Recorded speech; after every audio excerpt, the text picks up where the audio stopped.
welcome to the show! I'm with Bane, your host for today, and we are back doing another Pokemon tier list today, but not a Pokemon type tier list, because we did them all. We finished the last one last week, so I gotta think of a different thing. So I promised that I would go through the various forms of a few Pokemon. So I'm probably going to go through Megas first, because I've been playing around with some Mega Pokemon recently, since I've been playing more national decks than current gen Pokemon, which has been a lot of fun. And I've been using quite a few Megas, not all of them, because some of them are banned from the things that I've been playing, and just some of them I just go, about. So, hope you're all having a fantastic day, fantastic time, fantastic evening, and a fantastic life right now. Everybody, I'm back, I'm here, I'm ready to talk about some video games. Hey! So yeah, Mega Pokemon. I really, really like Megas. Also, if you'll notice on this list, the Primals are here because, let's face it, they're just Mega Pokemon with a different name. And they're both sick, so of course we're going to include them. So, I have pretty much had the thought that on this particular tier list, I will put them in order of how much I like them, but I wish to put this as a caveat. This is purely as what the Megas are, right? This is entirely on the Megas, not on their alternate or original versions, right? Purely the Mega Pokemon. So, certain Pokemon will not be getting my bias because I love the Pokemon. If I love the Mega as well, then hell yeah. But I will have to give the, do I like this Pokemon? I will also basically do I like this Pokemon as a Mega more than the original? Right? And that will factor into the ranking. It won't necessarily be the entire defining factor for the ranking, but it will definitely knock a few Pokemon around on their versions, essentially. Like certain Pokemon, I love their Mega significantly more than their original. In which case, they are going to get massively up-tiered, because they'll give them bonus points. But certain Pokemon I like less than the Mega, in all honesty. And because of that, it'll be doxed a few points. So yeah. Now, I will say, I don't think there's a single Mega that I hate. Overall, really. There are a good few I dislike. But most of them I like. Most of them I genuinely enjoy. I like the concept of Mega Pokemon, having actually fucked around with a lot of them now. They are very fun. They're very fun to use. I've used them a lot in Poké Rogue. I quite often end up using Megas. I have used a lot in National Dex doubles. Some of them on stream. A lot of them off stream. Not every single one of my National Dex games has been on stream. In fact, the vast majority of them haven't. I think I've had like 400 games under my belt. Mostly with a couple of them. But there are certain Pokemon which I have tried. There's a lot of these I have tried. And mostly it's Pokemon that I genuinely quite like. For the Megas. Or Pokemon that I love the Megas, even if I'm not too bothered about the actual Pokemon. So, yeah, as always with my tier lists, if you've watched the previous tier list videos, even though they were the type tier lists, you'll know that S tier is basically the best of the best of the best. These ones will be some of the absolutely amazing ones. The absolute top tiers. In almost every single case, they will have to be an improvement over the base form.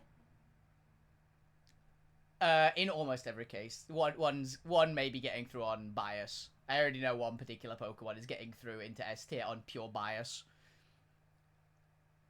Even though I hate it compared to its original. I will explain when I get to it for that particular one. That would always take a weird spot for me. But they will get a ranking based on how much I like the megas, right? And that's the primary bit. Do I like the mega more than the original? Do I like the mega in a vacuum? Do I think the mega is an upgrade over the original? And basically, do I think it's worth using the mega over the original form? And that will be a big decider. So, let's get into it.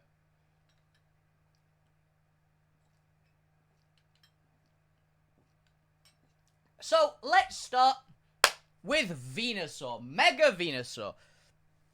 Now, people know my opinions, I'm pretty sure, on the Kanto OG trio, right? The OG starter trio for Kanto. I think that all of them are some of the best starter Pokemon ever. They are all very, very good in their own ways. They're all just decent Pokemon. You can always find use for them, right? Every single one.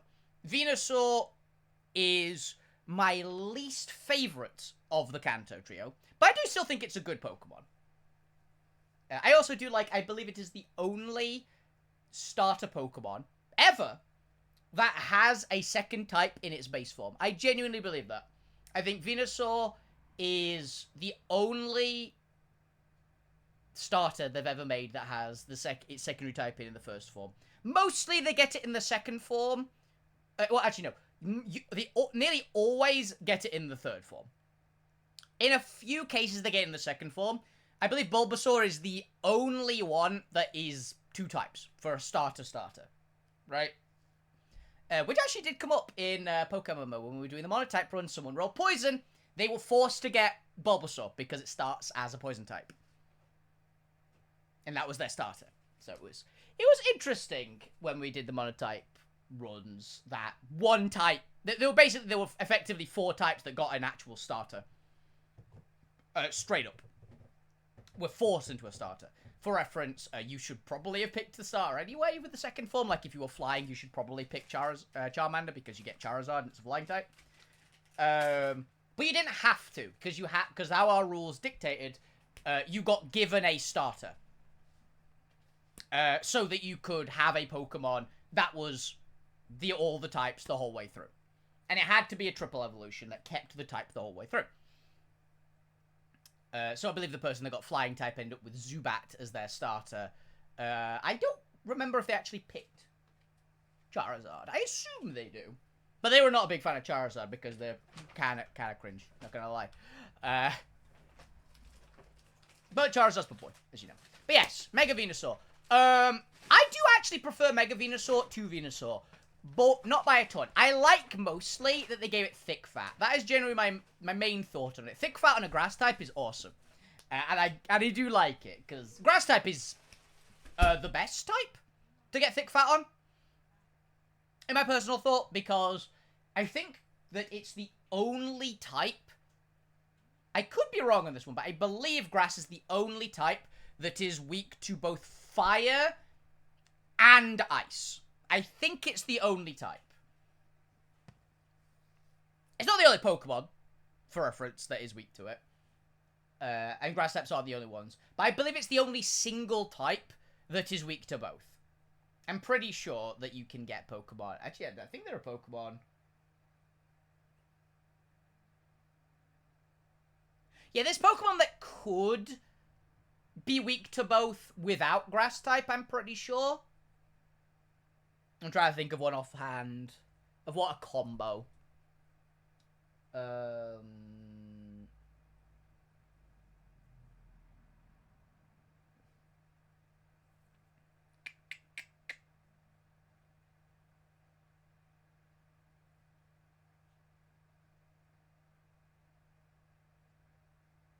We'll go this one. A bug flying type. There's one. I knew I'd get to at least one. A bug flying type would also be weak to fire and ice, right?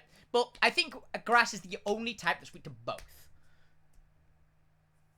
So there is an option. There are options. So I think that it getting thick fat is very cool. It's bulky. Venusaur's always been... If you're not doing the weird chlorophyll build with Solar Beam, on a Sun team, you are probably using Venusaur as a tank. And I never want to use it on a chlorophyll Sun team, because, I mean, if I'm going to do a chlorophyll Sun team... If I'm going to use a team that has chlorophyll as one of its major pieces, I'm not using Venusaur, I'm using something else. Because I like other chlorophyll mons better than Venusaur. Hell, a lot of my favorite grass types are chlorophyll Pokemon. Like Leafeon and Hisuian Lilligant, and regular Lilligant for that matter. I'd rather use regular Lilligant than Venusaur as a chlorophyll Pokemon, personally.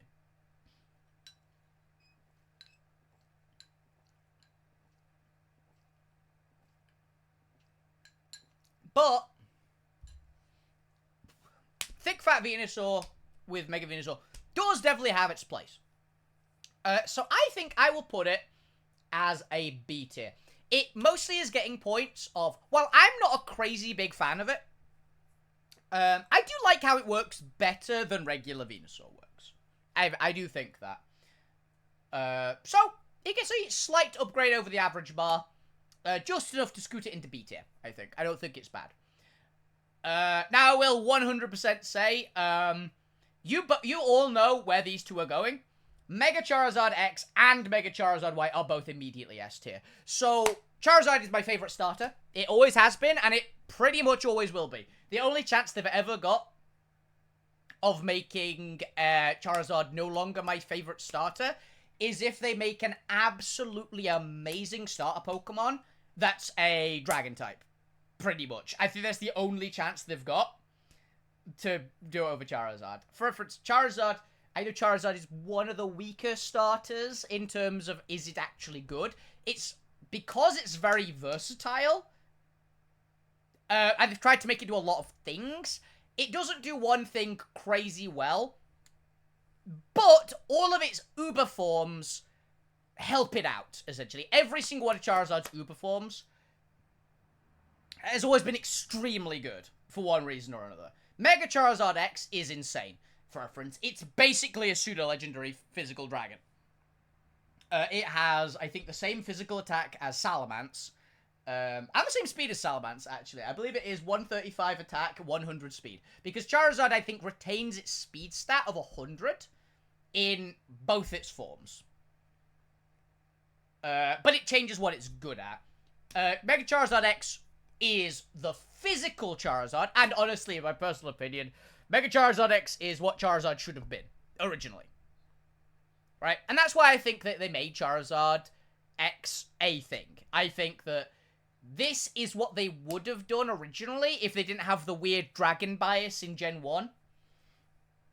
I think that Charizard would have been a physical attacker, or like a mixed attacker, because in theory, because back then they wouldn't have had abilities. The ability is what makes Mega Charizard X a physical attacker. Because it's got the same physical and special attack of, I think, 130, 135, something around there. With 100 speed, but it gets Tough Claws and the Dragon type. Now, the Dragon, it also gets a bunch of bulk, because Mega Charizard is quite tanky, actually. It being with a Fire Dragon type as well. Hey, Lucia. I've not been too bad. So, yes. The Mega Charizard X is a physical attacker because of Tough Claws. And I personally love Tough Claws. Tough Claws is one of my favorite abilities in Pokemon. I really like it. Buffing up contact moves is awesome. Quite often, a lot of the Pokemon I'm just very fond of are Tough Claws mods. How was the weekend? The weekend was fine. I did a lot of cooking over the weekend, honestly. Made some really good meals. Made a very nice curry. I tried a new recipe for curry. It ended up being a improvement, but I still need to tweak around with it to make it just how I like it. Mostly, I need to change how the chicken is cooked. For me personally. Yeah. So it's a physical attacker, and I really like it. I love physical attacking dragon types, as pretty much everyone knows. As I say, I genuinely think that Mega Charizard X is what Charizard should have been originally in Gen 1. Right? Now then, Mega Charizard Y is the natural evolution of what Charizard is. Which is why I like them both about the same amount. Mega Charizard X is what I think Charizard should have been originally, like a big, bruisery dragon. Mega Charizard X... Oh, that's Mega Charizard X. Mega Charizard Y is Charizard as a good special attack. It keeps the 100 speed, which isn't the best, but it gets Drought and a legendary class special attack. Genuinely. Mega Charizard X has a crazy special attack, which I do very much like about it. It hits unbelievably hard.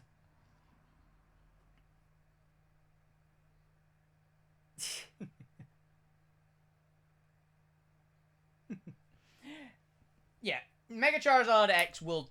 Mega Charizard Y will turn nearly anything to ashes with a fire move in Drought. It's nuts. And it makes it also a very, very good Pokemon. It makes it the better of the two in competitive because having a big, stompy dragon type is always really nice. But there's a lot of big, stompy dragon types. Hell, Garchomp. I like Pokemon. It's good. If you're about to offer me art, you will be timed out, just as a heads up. Thought that was a fair warning. If you're not, this is cool. Keep on chatting.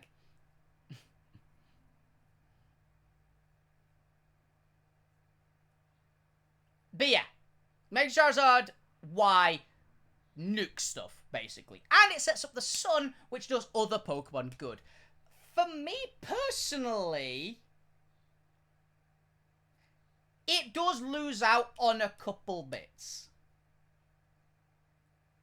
The main thing that's a downside for it is it's a Drought setter, which I do like, that can't run Heat Rock, so you can't get the really long Sun turns. Now, in theory, that's never a good thing, right?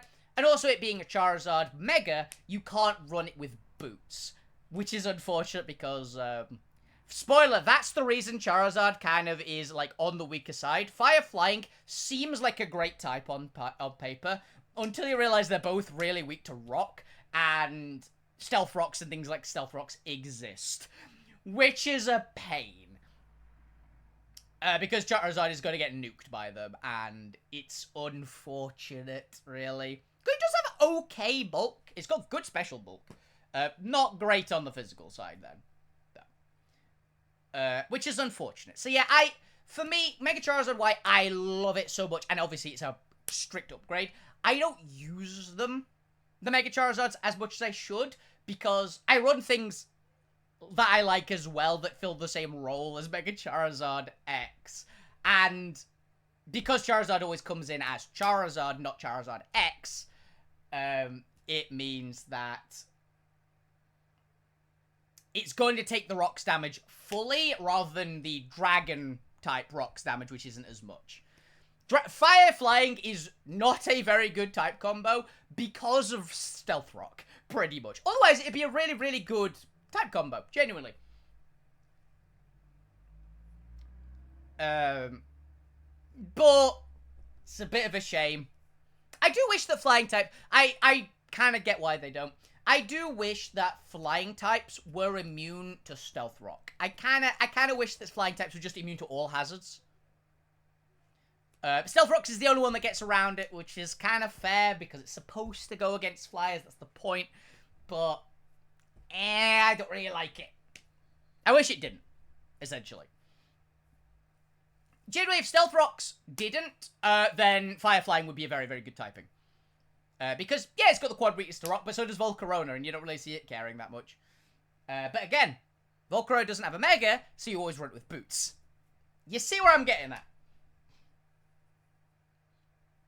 Yeah, and even in National Dex doubles, I've seen Stealth Rocks quite a lot. It's not common, but you see it enough that it's noteworthy. And that's unfortunate. But yeah, I absolutely adore both Mega Charizard X and Y. I'm super happy that they both have a purpose, and they make Charizard very, very good. Which I love, because I love my Charizard. Mega Blastoise. Okay, so Mega Blastoise is crazy good, right? In a vacuum, I will say. It's a Very, very powerful Pokemon. It's got Mega Launcher, which massively boosts all the, like, ball moves. So Aura Sphere, Focus Blast, Water Pulse. All the Pulse moves get it. So Dark Pulse, Dragon Pulse, etc.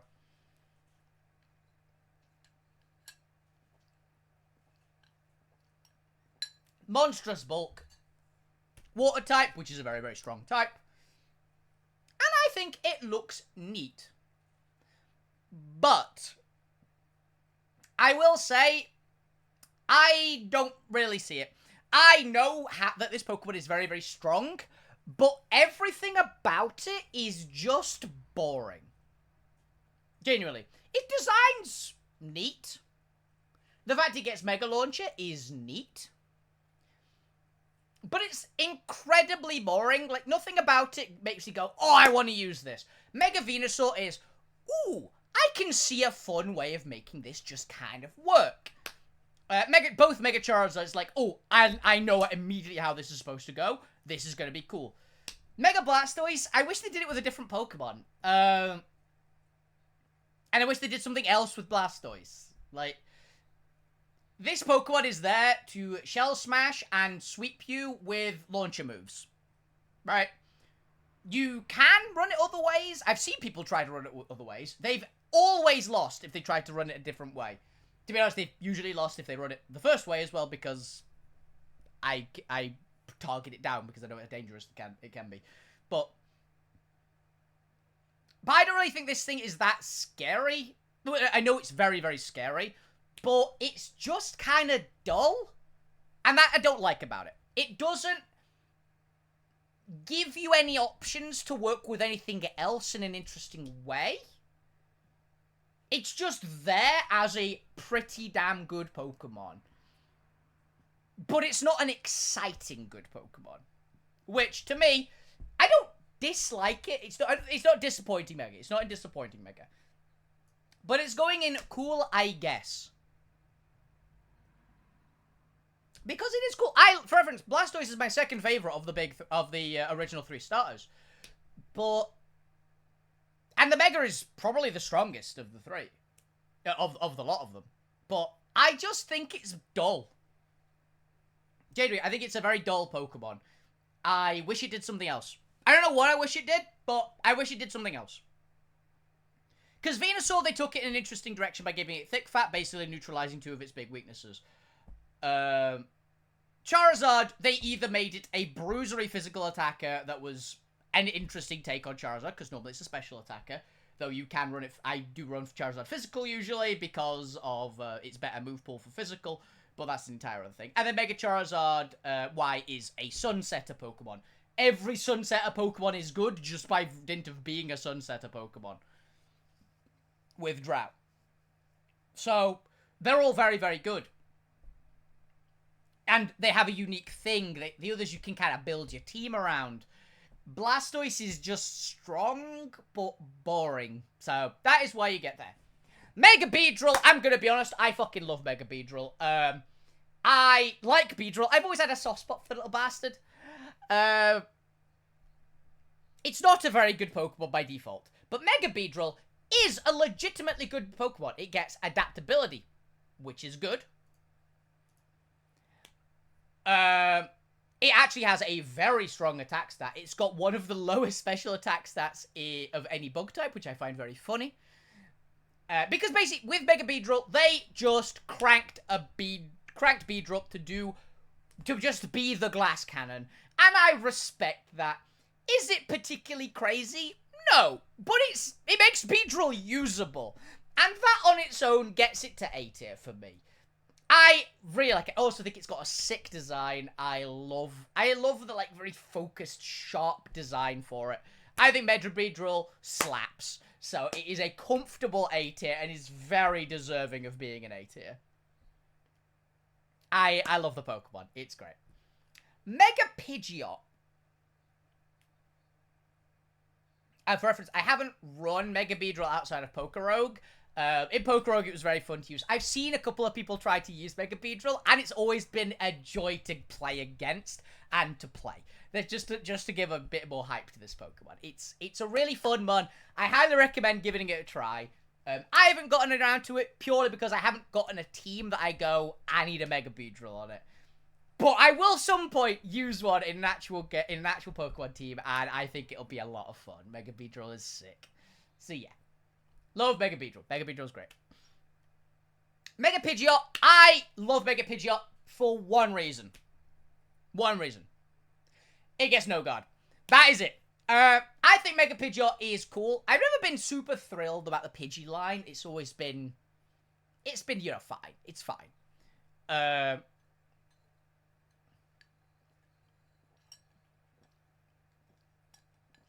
But I've never been like, oh, I need to use this. The reason why I like it is they need more Pokemon with no guard. I just think they need more Pokemon that exist with no guard. I think that Mega Pidgeot might be the only no guard special attacker, which I think just needs to be a thing, right? It gets Focus Blast, which is awesome. It gets Hurricane, which is awesome. Does it need anything else? No, not really. I think it sometimes was Hyper Beam. It's just kind of cool, right? I do like it a lot. I think it's a very fun mon. I'm not crazy, like, I don't think it's as cool an upgrade as Beedrill, because I know Pidgeot is okay. Beedrill's bad. Pidgeot's alright, I believe. But Mega Pidgeot is pretty fun. It gets in B tier. I think this gets in B tier. I think there needs to be more special attacking, flying types, particularly. Maybe some fighting types that have no guard. I think that would be fun. If they made a regional Machamp that was a special attacker that still had no guard, for reference, I think that would be really cool. Something like that. I generally think that would be a very fun, entertaining way of, like, taking the Pokemon. So yeah, I like it. I want more Pokemon like this, which gets it to B tier. I'm not like, this is the best Pokemon ever, but I think more Pokemon need to exist that are this idea of a Pokemon. Because it can't miss Hurricane. It can't miss Focus Blast. It gets some okay other moves. It's fun. Mega Alakazam. Obviously, my buddy Svigard in chat swears by this. I think this is one of his favorite Pokemon. Mega Alakazam is very cool. I will say. It's got basically Deoxys stats, more or less. A little better on the defense than Deoxys, but otherwise it's basically a Deoxys. Which I do like. I think he gets Magic Bounce. One moment. Alakazam.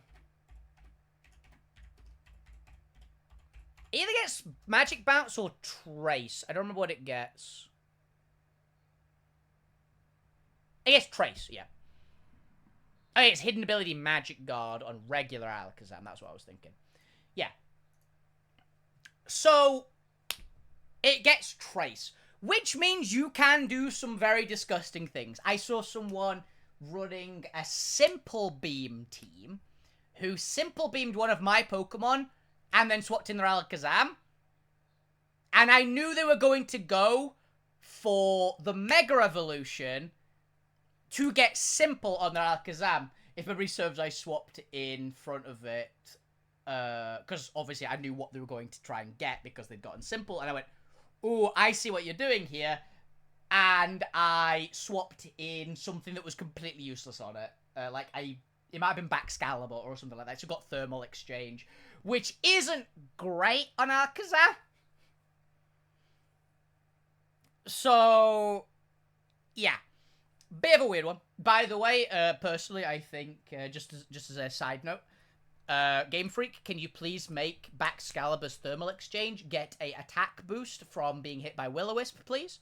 Not just give it immunity, give it an actual attack boost from Will-O-Wisping, because that is a fun tactical thing to do, and people need to have a consequence for fucking running Will-O-Wisp, because too many people run Will-O-Wisp. Hell, I run Will-O-Wisp occasionally, not that often, though. So I know how degenerate it can be.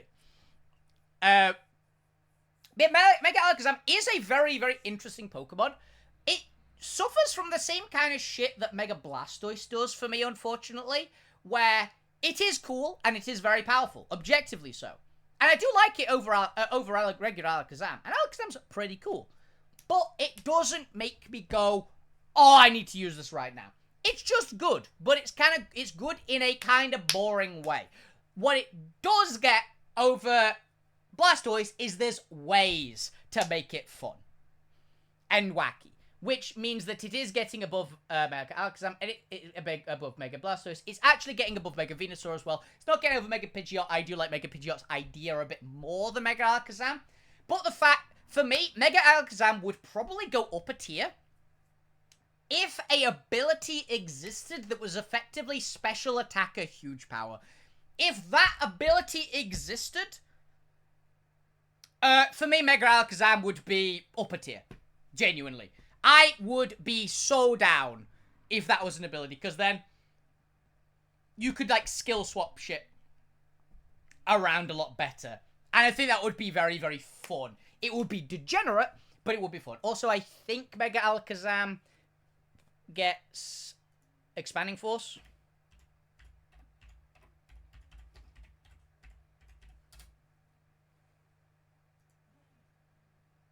Does it get it? Yep. Alakazam gets Expanding Force. Which puts it down a tier because I think Expanding Force is cringe. Expanding Force is one of the 2 moves that I think needs actually, no, it's one of 3 moves in Pokemon that I think need a significant nerf. The 3 being Expanding Force, Last Respect, and Strength Sap. All 3 of those moves need a considerable power decrease. Strength Sap should basically heal about half of what it currently does. Considering how powerful it is against Pokemon that don't have any attack at all, it's a bit too good. Essentially. Pokemon like Last Respects needs a flat-out power decrease because on 2 dead Pokemon on your team, it's capable of one-shotting anything in the game. Which, on a move like that, should not exist.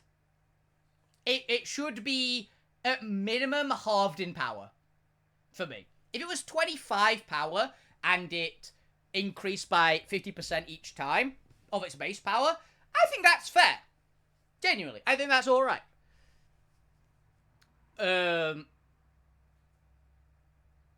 saw a bunch of people were complaining about Last Respects because, oh, it's insane to get like a 5,000 power move or something like that. But it's like, no, just band it. You don't need anything else. Just choice band it.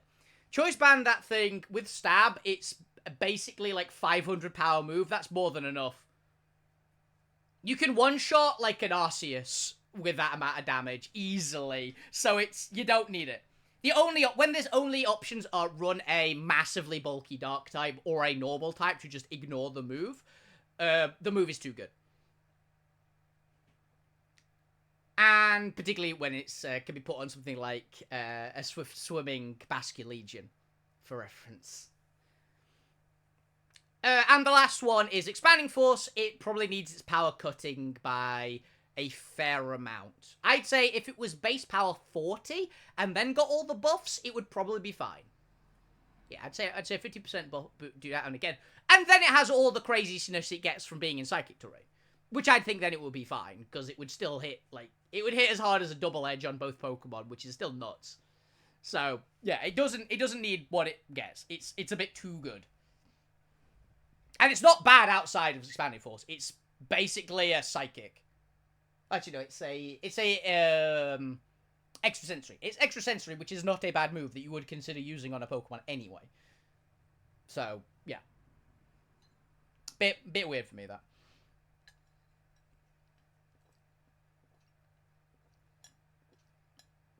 Mega Slowbro. So, I'm gonna be honest here. I don't like Mega Slowbro. I have never understood why you would run this. It's one of those Pokemon that I'm not a huge fan of Slowbro in general. But why would you run Mega Slowbro? What even is its ability?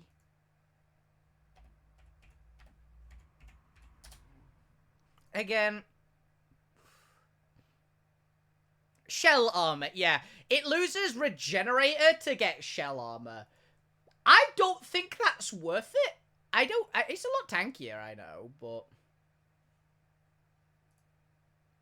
Like, it's very, very tough, don't get me wrong.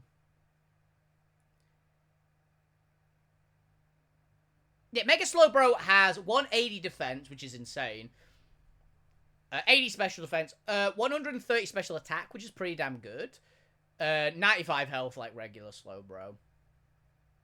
And it's slow as dirt.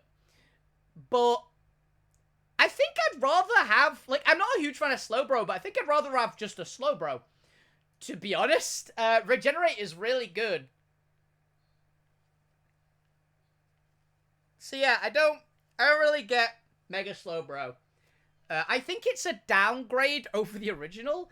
Like, if I wanted an absolute defensive wall of a Pokemon, I think I'd run Mega Agra. Or even Mega Steelix. Like, I think they're better Pokemon than Mega Slowbro. I guess they don't necessarily do the same thing.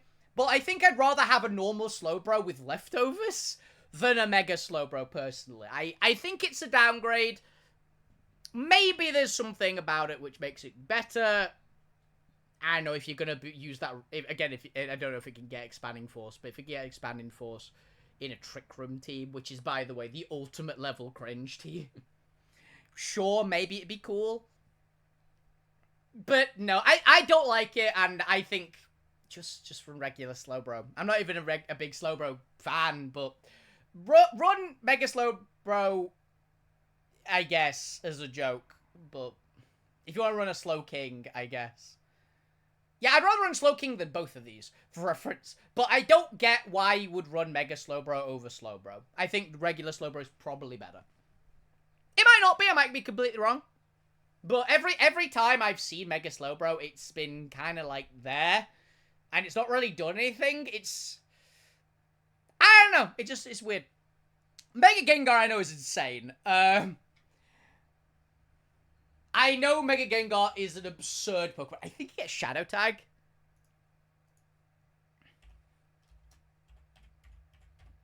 I'm pretty sure Mega Gengar has Shadow Tag.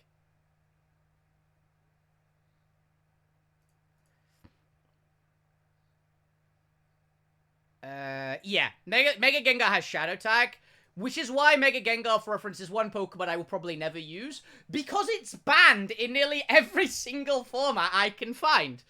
Except Anything Goes, which I just don't really want to play Anything Goes, to be honest. It seems very, very boring.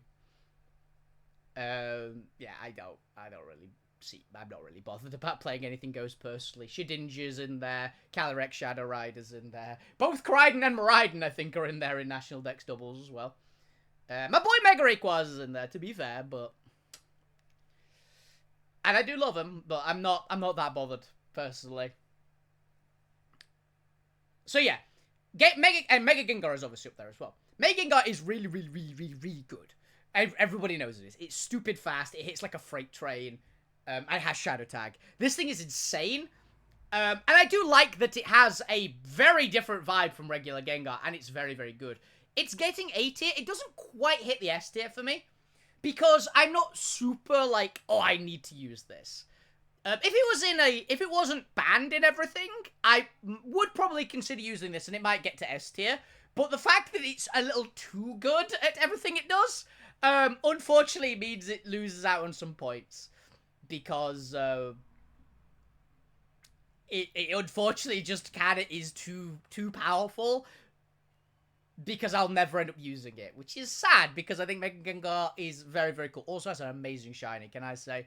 Mega Gengar makes up for Gengar being a terrible shiny, because Mega Gengar has a very good shiny. I believe it turns white, which is pretty sick.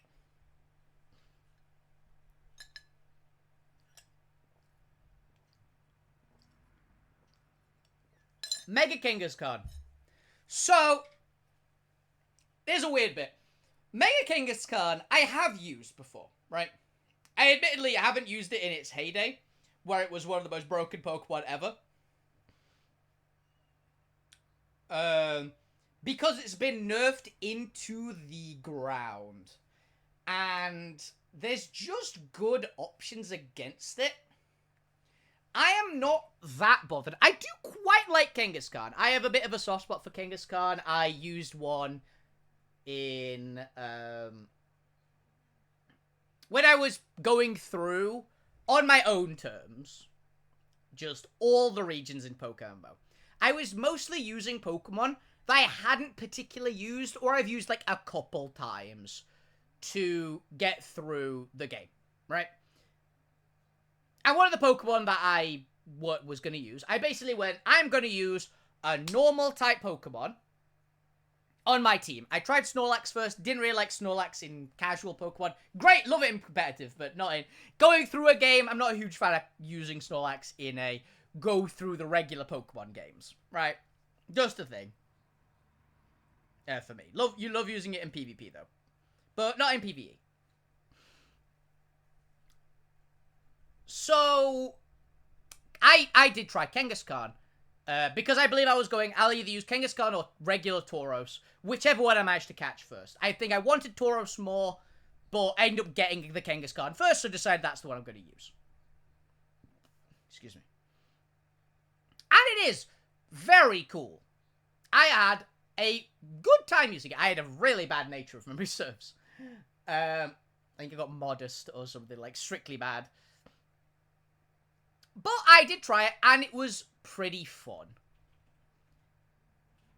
I think I actually had some good times. I think I used it for the full run. But I wasn't, like, the most sold on it, but I remember it. I enjoyed it. I enjoyed Dizzy Punch as well. Dizzy Punch is fun. But Mega Kangaskhan, I don't really gel with it that much. Obviously, it's insane. Like, it's one of the strongest megas. I think it was the strongest mega before they, Omega Ruby and Alpha Sapphire. I think Mega Kangaskhan just was the strongest mega Pokemon. With the possible exception of Mega Mewtwo, for obvious reasons. But then the other game came out and very much changed things.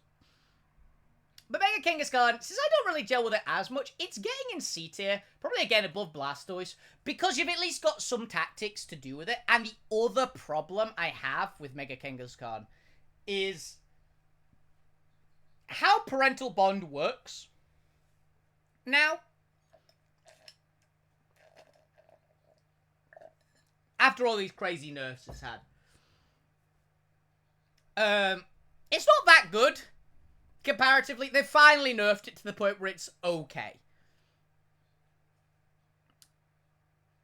So, yeah, I'm sure I would have liked it more in its heyday. Now, you kind of... It's a weird thing to say that a Pokemon that has a multi-attacking ability and gets Power-Up Punch, you're using Seismic Toss on it, which kind of is telling on how much they nerfed the ability. Admittedly, the ability was busted beyond belief, so they needed to. But it's a bit of a shame. It is a shame that it happened to it, essentially. Now, Mega Pinsir. I love Mega Pinsir so much. Mega Pinsir is a really cool idea for a Pokemon. I love what they went for it. And it pretty much is the exemplar of... This Pokemon is good. Like, the Pokemon itself was okay. Pinsir was always like, it was alright in Gen 1. It's nothing crazy, like, you're not gonna write home about it. But it's fine. Scyther's significantly better, but you can make Pinsir work in Gen 1. I know I did. But I'm not, like, I wasn't super sold on it. I've always tried to make regular Pinsir work. It just kind of doesn't. Then in comes Mega Pinsir, and Mega Pinsir is very, very cool. I like that they made it flying. They gave it Aerialate, which I think is one of 2 Pokemon that gets Aerialate. It is the significantly weaker one. But it's not bad. They just made it a pretty good Pokemon. Again, it kind of has the problem that Charizard has, where it dies to rocks now. But the thing is, about it, you kind of send it in... already. And then Mega Evolve. So it doesn't die as hard to rocks because it's already on the field. Just don't switch it out. Which is pretty fun and genuinely good. Like, it's a very good Pokemon, just outright. I've never seen it really shine in a game, but I am convinced that it definitely can. Everything about it tells me it should shine in a game, and I haven't used it myself. But most people that have used a Pinsir that I've seen, they've got some weird strat where they don't immediately Mega Evolve it just dies. Because regular Pinsir's not tough at all. They always use, like, setup and things on it. And I just think you should just send it to attack. Like, it's good. It's got Aerialite. Just freaking double-edge something with it. And it's got good speed. It's got 115 speed. So generally, I just think that people kind of use this Pokemon wrong in all the games that I've seen it. And I think that in a...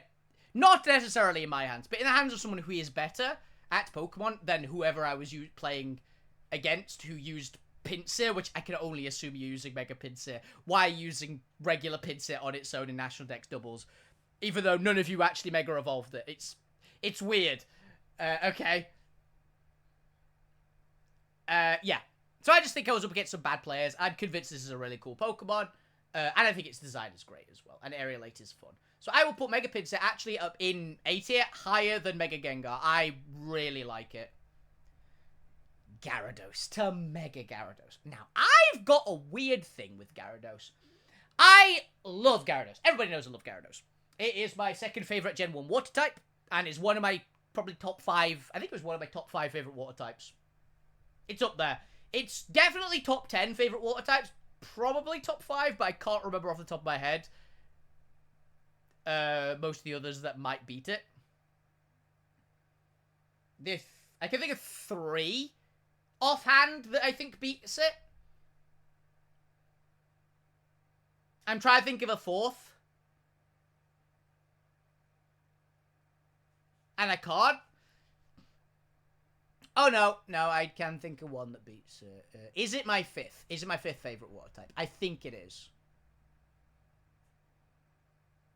Yeah. Off the top of my head, I'd say that that regular Gyarados is probably my 5th favorite water type. Mega Gyarados, I like this. It gets Mold Breaker, which I personally am a big fan of Mold Breaker. I know it's not the craziest ability ever, but I do like it. And the nice thing about Gyarados as a Mega is the same thing that I believe Mawile and Salamence both have as well. They are Intimidate Mons outright. Meaning that because of how Mega Evolution works, they come in with their base ability, and then they have Mega Evolve and they don't have that ability, they have whatever their new one is. And yes, Mold Breaker is nothing crazy. As much as I like it, it's not an insane ability. It's just decent. Can win you games occasionally, but it's probably not going to win you many. But it'll get the occasional like crazy moment, like when I Gigaton hammered a Mimikyu that someone set up in front of me in a game, and that won me the game because the Mimikyu didn't have a chance to like get set up and properly start Shadow Sneaking because I just hit it with the Gigaton hammer. I don't know if it won me the game, but it definitely helped. And it was I don't have to worry about this fairly significant threat. Because Mimikyu's good. Yeah. So, there's Mega Gyarados. Gets Intimidate. Goes at... then Mega Evolves into Mega Gyarados. And Mega Gyarados is very, very good. I personally love Mega Gyarados' design. I like it being a dark type. I'm not the most like, oh, this is the best thing ever about it being a dark type. But I get it. It's always had like crunch and things on its moveset. And I do genuinely think that, yeah, it makes sense, right? It now gets stabbed with those. It loses the water flying type, which it should always have been water dragon, let's be honest. But I do like the difference in the vibe they went with it. And I genuinely like it still, so I am going to put Mega Gyarados, again, in A tier, at the top of A tier for the moment. Because it's fun. And I do genuinely love it. Now, Mega Aerodactyl. I like Mega Aerodactyl a lot. I like Mega Aerodactyl as a Pokemon, just outright. And it annoys me that Aerodactyl doesn't get any good moves to make use of its main ability. So Mega Aerodactyl's main ability is a rock head, right? I think he gets pressure or something as well, which is a whole other kettle of fish, right? Let's not worry about pressure very much. On a glass cannon attacker, at least. It's good on something like Corviknight pressure, where it's going to just sit there. But it's nothing crazy on a, you are going to just start hitting things and killing things, which is what Aerodactyl's whole job is. It's very fast and hits very hard.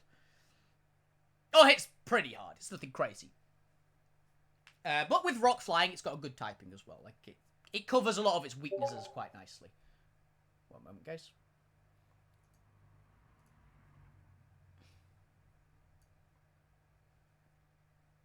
I muted this channel like 5 times.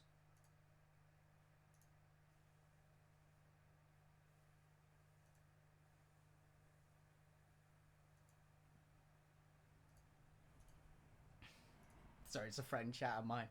They've been talking all fucking day and I keep muting it. The reason I haven't muted it for like the whole day is because sometimes I do chat in that channel. Quite often I chat in that channel, honestly. But sometimes I'm not in the current topic of conversation and they have just been nattering. So I just mute it for a few hours. Keep eyes out because there's usually something interesting in it. But this particular conversation has been going on so long. Usually it only takes like an hour for them to burn out. This one hasn't been. Where was I? Oh yeah, Mega Aerodactyl. Mega Aerodactyl, I really wish that Aerodactyl baseline gets Head Smash and Brave Bird. Please, please, Game Freak, give Aerodactyl Brave Bird and Head Smash. Just outright. It needs both of them.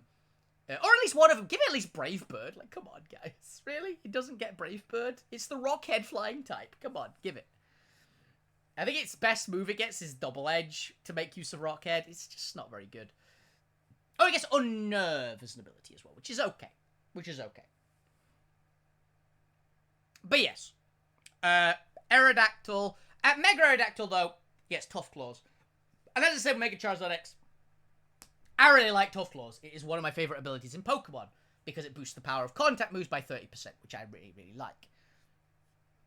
And it gives you, like, a bit of a risk reward because there's a lot of things that activate on contact, like Iron Bobs, Rocky Helmet, Effect Spore, and all that kind of shit.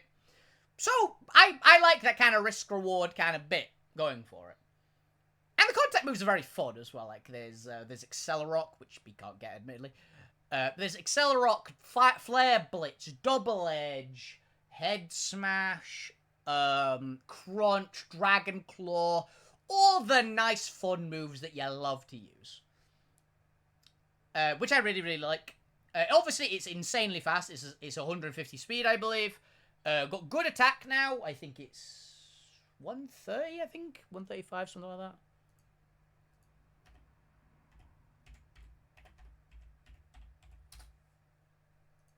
I'll just check. It goes up from 115, I believe, attack. A 105 attack to 135, yeah. So Salamancer's attack, which is good. Which is very respectable.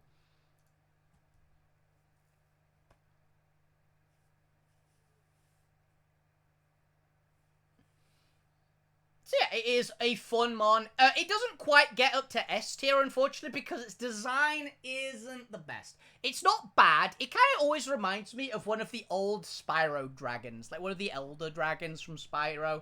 That's always what Mega Aerodactyl kind of reminded me of. Its design is cool, but not really sold on it.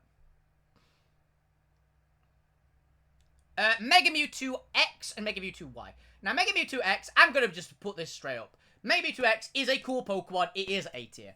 I think they wanted to make another Pokemon like Charizard get, like, this is the alternate versions treatment, right? And it being a Psychic Fighting type is pretty cool. They wanted to go with a very physical vibe Mewtwo, because Mewtwo's always been a very physical Pokemon, even if it is a special attacker, and it always has been. It's a very does the physicality in all the movies and the anime and shit. It always, like, moves its body properly about the place. And shows strength and dexterity in those as well. So, yeah, fair enough. Make it into a physical attacker, give it fighting type. Go for that vibe, which is cool. However, for me personally, it loses out to Mega Mewtwo Y, and I'm going to put Mega Mewtwo Y in S tier, because Mega Mewtwo Y, the only thing I think that is a downgrade about Mega Mewtwo Y is I think it should have been Mega Mew. I think they should have made Mega Mewtwo X into a special attacker. Keep it psychic fighting, to be fair. Give it, like, no guard or something, and give it some craziness, right? Or something like that. Literally just give it, like, a better no guard. Give it a ability which is, you always hit with your moves, basically. So, no guard without the downside. I think that on Mega Mewtwo X would have been really, really sick and a very, very cool idea. And it would have like nailed down the, yeah, it's a Mega Mewtwo, what the fuck did you expect of it being insane? Because it's supposed to be. It's one of the 2 strongest Pokemon in existence. For reference, both Mega Mewtwo's and Mega Rayquaza have the same base stat total. Just as a heads up. They have a same base stat total of 780, which is crazy. It's a good chunk higher than Arceus. It's a good chunk higher than Ultra and Necrozma. It's a good chunk higher than... the only thing that beats him out in stats is Eternamax Eternatus, which isn't a usable Pokemon. It is specifically not usable. So, yeah. So yeah, for me, Mega Mewtwo Y should have been a Mega Mew. But I love what it does. It has the highest special attack stat of any Pokemon. Hell, it's got one of the highest stats. Its special attack stat is one of the highest stats in Pokemon. I think at 194, which is absurd. It's got a crazy one. And yeah, it's Mega Mewtwo, right? It should have a crazy stat like that. I do wish it was Mega Mew, though. I do think that. I would have preferred if they made it Mega Mew, crank down a little bit on its other stats, so it wouldn't be the highest base stat total Pokemon with Mega Rayquaza. But if they basically, like, cranked down its durability a little bit more for Mew, they probably could have given it the speed and special attack stat that it still has, within the 100-point bump, essentially. But they made it weaker in other ways, which would have been... And it might have lessened the power of the Pokemon. But I love that idea. But I do like it as a Mega Mewtwo. They went for the full-on, it gets smarter vibe. But they literally, both of them, both Mega Mewtwo Y and Charizard Y, are the examples of, this is what the Pokemon does, cranked. Whereas Mega Mewtwo X and Charizard X are... This is what the Pokemon felt like it was intended to be. If that makes sense. Which, I think that is a interesting point for them. But in the case of Mewtwo, I wish that they did some different things with Mega Mewtwo X. And Mega Mewtwo Y was a different Pokemon. But I still do like them a lot. They're both very, very cool. And you can't argue. They're great, right? Mega Ampharos. Let's face it. I love Mega Ampharos. I am so happy that they made Mega Ampharos what they did. Ampharos is one of those Pokemon that deserves a Mega. It's a lesser it's like Pinsir. Pinsir, Beedrill, and Ampharos are Pokemon, and Mega Kangaskhan as well, are all Pokemon that nobody really went, oh, this is the best Pokemon ever. They're all kind of okay. I love Ampharos, and I regularly do use Ampharos. But I'm going to say that Ampharos is okay as a Pokemon. It's nothing crazy. So they made a Mega version. It's slow as dirt, yeah, sure. But it hits like a truck. And if memory serves, it's pretty tough as well. And they gave it a Dragon type. Which I always have had a soft spot for Ampharos. And then they made a Dragon Ampharos, and I was like, oh, I love it. I just can't not like Ampharos. And Mega Ampharos is a good Pokemon. I really, really like it. So, yeah, it is one of my favorite Megas. Because it's a great Pokemon that deserved a Mega. Okay, Steelix. Mega Steelix. I will say, regular Steelix, I've talked about this before. Regular Steelix, in my book, I never had good success with a regular Steelix. Until I did one of the most recent, in fact it was my Monotype run, of Kanto. Where I got Ground type, right? And I went, well, I've got to use Ground types. going to use Steelix. I've never had good success with Steelix. I'm going to try using a Steelix and hope it can make it good. And I will say, after that particular run, my view on Steelix vastly changed. Because that particular Steelix, I don't even know what it was about it, was actually very, very solid. And I think that, since most of my Pokemon experience of using Steelix was in Pokemon, I think I just got some really, really bad Steelixes previously. Whereas this particular Steelix was just pretty good and did a lot of work. It was a very, very powerful Pokemon on my team. It did a crap ton of damage for what it was. It's a Steelix. You're not going to hit the hardest in the world. But it did quite a lot of work. It was very, very tough. It actually survived multiple hits, which almost every one of my Steelixes never did. It being, by the way, Kanto Pokemon. It is higher difficulty, and Pokemon bring a lot of coverage moves. In the case of Pokemon for Kanto, it knows that there's a really big count. There's so many poison types in the region, and they're running fairly competitive sets. Or they're running a lot of good poison moves. So the obvious choice is bring a steel type. Because of that, almost every single Pokemon that is a poison type runs coverage for a steel type. So it runs either ground moves or fire moves. Quite often this would mean that because a lot of trainers have a Weezing, there are Weezings with freaking Fire Blast that always hit for some reason. Yeah, so quite often your Steelix will just get obliterated. But in this particular run, it didn't. And my Steelix was quite a good Pokemon just generally. It was a good tactical piece. I also got it, I believe, after Golem. And let's face it, Golem isn't a good tactical piece. Golem just sucks. Steelix is literally just better than Golem in every way. So, I finally had a good run with a Steelix. And then I got Mega Steelix in Pokerogue. And I learned what its ability is, Sand Force. Now, for me, there are two Megas that get Sand Force. One, yes, it's good with Sand Force, which is Mega Steelix. The other shouldn't have Sand Force. Ever. You should not have Sand Force. It needs Sand Rush, or a completely different ability entirely. Like, give it Tough Claws or something. Or it needs something else. It also needs a lot of different stats. It needs a different stat distribution. But Mega Steelix itself is a very good choice. I do think that it kind of is unfortunate that Tyranitar got a Mega as well. Because on the best team that you're going to run a Mega Steelix, you're running a Sandstorm, and Mega Tyranitar is just kind of better than Steelix. Than running Mega Steelix. Which is unfortunate, because I do like Mega Steelix a lot. Mega Steelix is actually going into A tier. I really, really do like it. It's a great mon. It does a lot of work. But unfortunately, it just kind of loses out to... If you're running a Sandstorm team, you're probably going to want to buff up your Sand Setter Pokemon. If they've got an option to. And there's a good reason to get a Mega Tyranitar, let's put it that way. In addition to it just being an insanely good Pokemon. So yeah, Mega Steelix, you are very close. Hey, Nixie. Excited for tomorrow?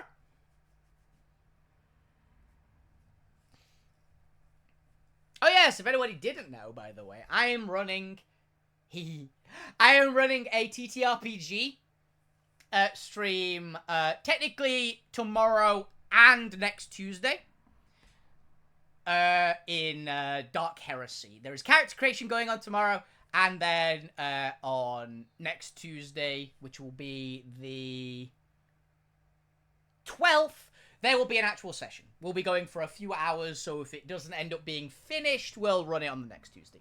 If people can make it. Because we've actually got a time limit this time. But I'm very excited to run it. It's been a while since I've GM'd. Oh, that reminds me, Nick. Just as a heads up. Are you okay? Do you want to do you random roll, homeworld, background, and roll? Or do you want to pick? So far, I'm basically asking all the players what their opinion is on it. And it has come down to you, essentially. We've got one doesn't mind, one for random rolling. You also don't mind. Cool, we're random rolling then. Because one person would prefer to random roll. And we two don't mind.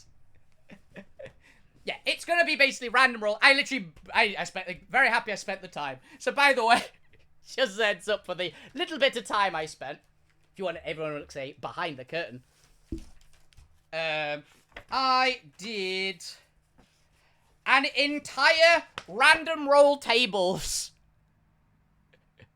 for the one shot, so people can actually roll it without having to look through every single book. Essentially, I set them all down to a dice roll. It's nothing crazy, and I have had someone test them. Yes, it can cause some absolutely hilarious combos. It's nothing too bad. It was look through all the books for a bit and just, like, get all the stuff going for it. Just so you guys have an easier time. Also, it didn't help that I was very much encouraged to do it because my core rulebook for Dark Heresy was glitching out and being very slow on the original one. So I was like, just in case, I'm going to make sure I've got this all done now beforehand. But yeah, I'm very excited for it tomorrow. It's going to be a good time. And we're going to have some laughs. Oh, that reminds me. I believe, Nix, you should have something fun for your Thursday stream. Because I believe you stream Pokemon... what time are we starting? Try to get into the chat before 6 o'clock, basically. We're going to be starting at 6, but get in a little ahead of time in case anyone has any questions that should be off stream. You know how it does. And we will be going until we're done or we have the time lock for Bob, essentially. But yeah, I believe you do Pokemon Unite on Thursday. Are you excited for Psyduck? Because I believe Psyduck is coming out on Thursday. Yeah. Just Spirit Mod. That is entirely fair. I might, if you do show up either before or... We might have a chat. Have a chat tomorrow, either before or after stream. I might join you on it. Also has the migraines, true that.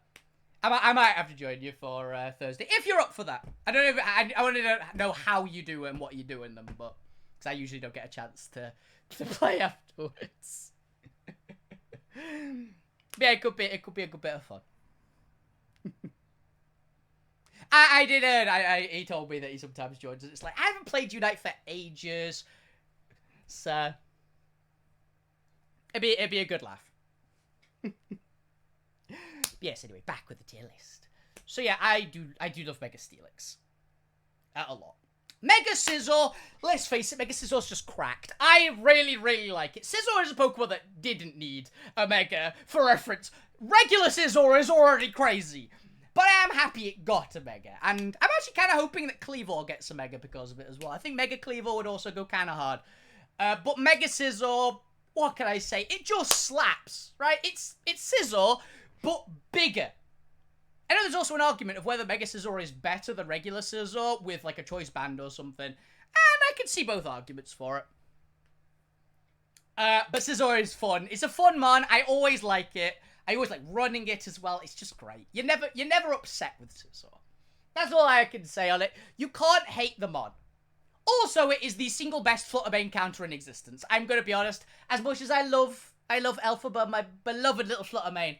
Mega Scizor is... Regular Scizor and Mega Scizor are needed because Fluttermane exists. And because Fluttermane exists, you need this. You need this mon. There are, like, 2 Pokemon that hard counter Fluttermane. This is one of them. The other one being Metagross. And we'll get to Metagross later, but I do like Metagross. Yeah, I do genuinely love Scizor. I also love Scizor for a really classic reason, which I've talked about a lot before. Pokemon are allowed to be a little overpowered in my mind. In my opinion of it. Pokemon are allowed to be a little bit busted. If they have a clear, obvious, major weakness. Scizor exemplifies that. Like, Scizor is one of the Pokemon like Garchomp that just this is what this Pokemon is. This is what this Pokemon does. This is how you beat this Pokemon. It just is, right? And that is a thing that I love about Pokemon like Scizor. There is a blatant, this is the obvious counter to a Pokemon that seems unassailable otherwise. It just is. Bring fire. Scizor is the kill it with fire Pokemon, and I like that. It means that there's a clear and obvious rock, paper, scissors. Rock, paper, scissors, I guess, with this Pokemon. And I genuinely love that. I love it. It's one of the reasons why I love Garchomp so much as well. It's a very strong offensive Pokemon. It's a very strong offensive Pokemon that's got good defense, but there's a very clear way around it. Exactly. There's a very clear way around it that just, it works. You're going to scare off any Scizor with, like, a Mega Charizard White. Every time. They're going to switch out.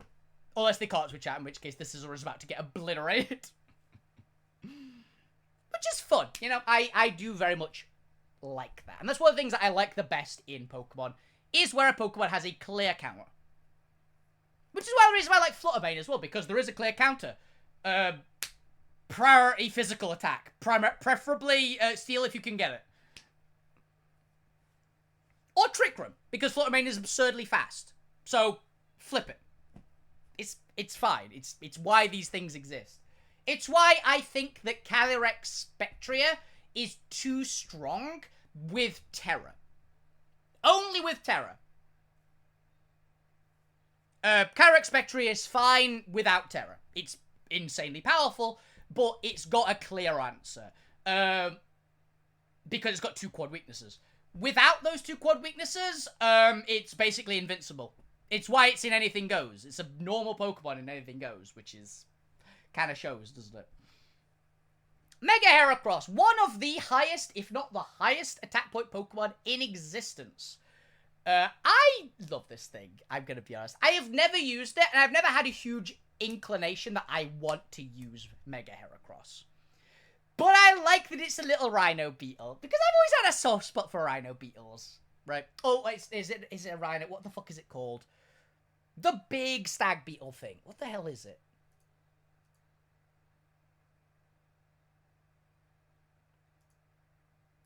Oh, it's...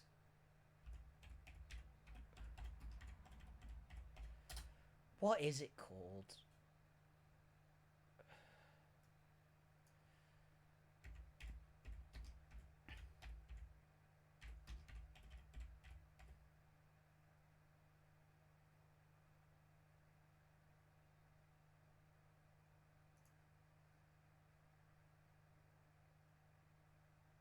Hercules Beetle, that was it.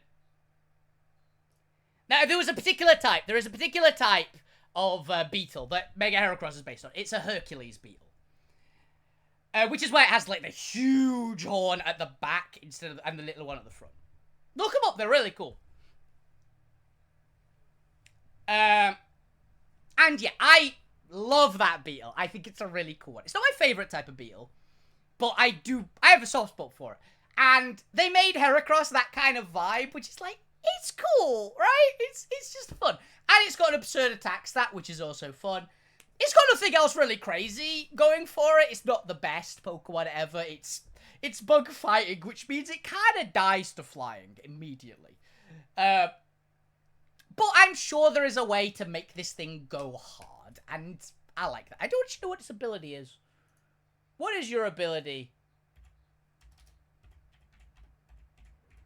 Do you have Moxie?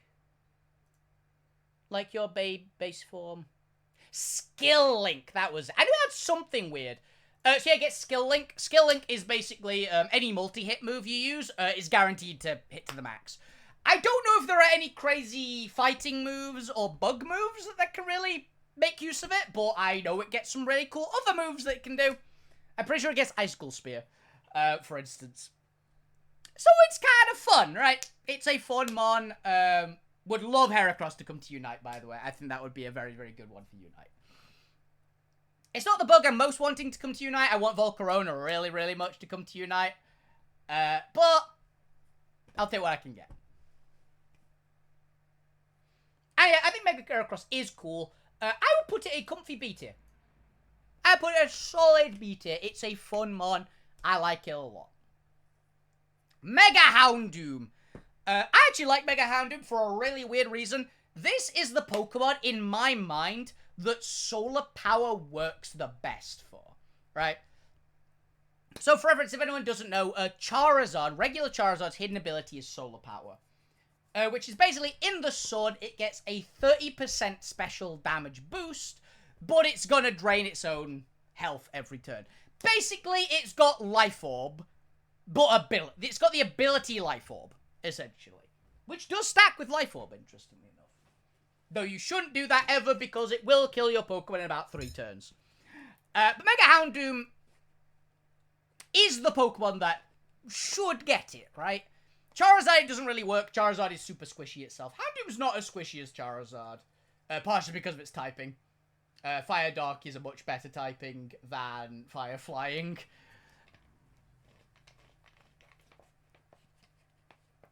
In my personal thought, at least. Fire Flying has its advantages. It's immune to Earthquake and stuff. But I've always thought that Fire Dark is a better typing combo-wise. Also resists Fairy. Neutral to Fairy. Which, because Fire type. But Dark type is usually weak to it. So, very fun. Also gives you a Ghost Resistance. And Ghost Resistance is good at the moment. Also, Dark Scott is obviously immune to Psychic types. Ignores Prankster and all that kind of shit. Which is just nice to have, right? And I love the Hellhound vibe, honestly. They went really, really dark Hellhound vibe, which I really like, you know? I think it's really cool. I would... Military event, thank you for the 11th month, buddy. One more month, and you get the new announcement for subscribing, so thank you very much, buddy. It's greatly appreciated. You'll be happy to know that your boy Beedrill is an A tier. But yeah, Mega Houndoom, I would say high B. Top of B tier. It's great. It is an absolutely very awesome Pokemon. And again, a Pokemon that I think deserves to get, that deserves solar power as its ability and can make the best use of it. I think that this would be a very fun mon to do on a Sun team, particularly because of how it works. You want the Sun setters to be other things. I think they're a better Pokemon if you just want a Sun team than Mega Charizard Y. I think the Mega Charizard Y is the best Sun setter in terms of it's the strongest Pokemon that's a Sun setter. If you discount the 2 banned ones, then Mega Charizard Y is the best Pokemon. But it's not the best at setting the sun. So, you've actually kind of got an okay time to use Houndoom on the team, I think. On a Sun team. And there's a genuine case to be made. Which I quite like. Okay. Mega Tyranitar. Now, I will say this just as an outright. I prefer the design of regular Tyranitar to Mega Tyranitar. Outright state it. Biggest reason... Why does it have the big horn on its head? It doesn't need it. I think they were trying to go Space Godzilla vibes. I wish they made it more Space Godzilla-y.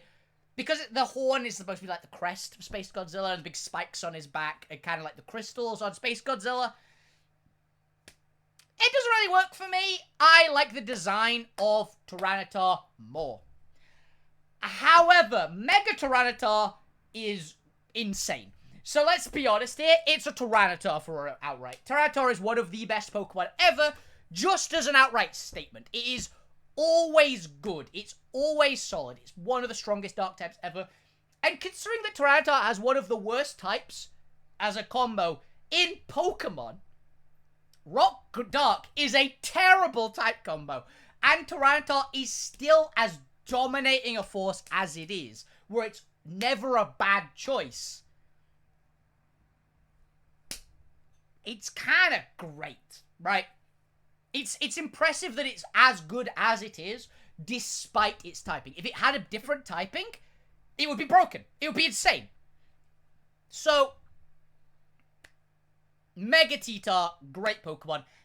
And the reason why Mega Titar is good, and you have to be very careful putting any other Pokemon as a possibility on a Sandstorm team, is because of what Mega Tyranitar does. So you set the Tyranitar out as Tyranitar, right? Sets up the sand immediately. Great. Mega Tyranitar's ability is also Sandstream, the same as regular Tyranitar. Meaning that if your opponent switches in another weather Pokemon, say they throw in Torkoal or Pelipper, which will underspeed Tyranitar, thus making the new weather the thing. You just Mega Evolve your Tyranitar, which goes after the switch, meaning that you still get the Sandstorm up on your turn, and they have just swapped in their weather Pokemon, and they didn't get the weather, meaning that you can now smack into that weather Pokemon. And that's one of the reasons why Mega Tyranitar is still cracked. I didn't realize that was the interaction until I saw it happen against me, and I had to take my hat off to my opponent there. He completely read me. Because he didn't Mega Evolve Tyranitar on the first turn. He waited a turn and then Mega Evolved, expecting the Torkoal on the second turn, which was very clever. And I went, I have to take my hat off to you. I did win that match, I believe, but it was very, very cool. I remember it says I won that match because he literally had nothing that could deal with Corviknight again. I think I literally went like 1v5 with Corviknight and Corviknight won. Love my Gwen the Corviknight, one of my favorite Pokemon. Genuinely, I love that thing. But yeah, Mega Tyranitar, for how you can use it interestingly, and the fact that it's a Tyranitar, Titar is one of my favorite Pokemon, yeah, it deserves an S tier, right? It's great. It's a straight upgrade as well. The Mega is a straight upgrade to the regular. And I've always had Tyranitar. It's always an interesting point what ability, or not ability, what item to put on Tyranitar anyway, because Tyranitar can run like 150 billion different ways. It is one of the most versatile Pokemon in existence when it comes to moveset and how you can build it. So, it's interesting. It's very fun, but there are other things. And there are other things which are also very, very cool. So I'm fine using it as the Mega Stone, because the other items are all good on it, but there's not one item which is, well, this is clearly the one you pick, right? Particularly in like VGC and stuff like that, which I did play a couple of times, and VGC was pretty fun with friends. It's okay against the public. It's fine. Mega Sceptile. Now, Mega Sceptile is a dragon type. It has the Christmas tree on the tail. Grass Dragon is not a good typing, if anyone doesn't know. Grass is the only one of the starter combos that is actually bad with Dragon. Because the quad weakness to Ice is the major one. Now, that being said, yeah, Dragon's not the best with every single typing in the world. But usually Dragon is an upgrade to a typing. Grass, I still think it's probably an upgrade. You do get the resistance to fire. I don't think you combo well with much, though. I don't think that Grass gives you any advantages with Dragon. It doesn't resist any of Dragon's weaknesses. So the Grass is kind of a downgrade for a Dragon type. There are some very cool Grass Dragons. I don't think Mega Sceptile is the big one, though. I don't think it's a massive downgrade for a Pokemon, though. I think it's fine. So Mega Sceptile, for me, it's C tier. The ability's not really that interesting to me. It gets Lightning Rod, which, fair, I guess. It's because it's a tree, I guess, so they wanted it to be a Lightning Rod, because obviously lightning strikes the highest point and it's a tree. I guess. It's Christmas tree as well. It is the Christmas tree Pokemon, which is fun. But I'm not super sold on Mega Sceptile. I think it is...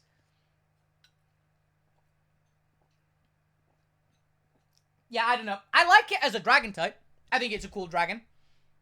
I'm just not super sold that it needed the dragon type. I think it could have made something a bit more interesting with a different type, essentially.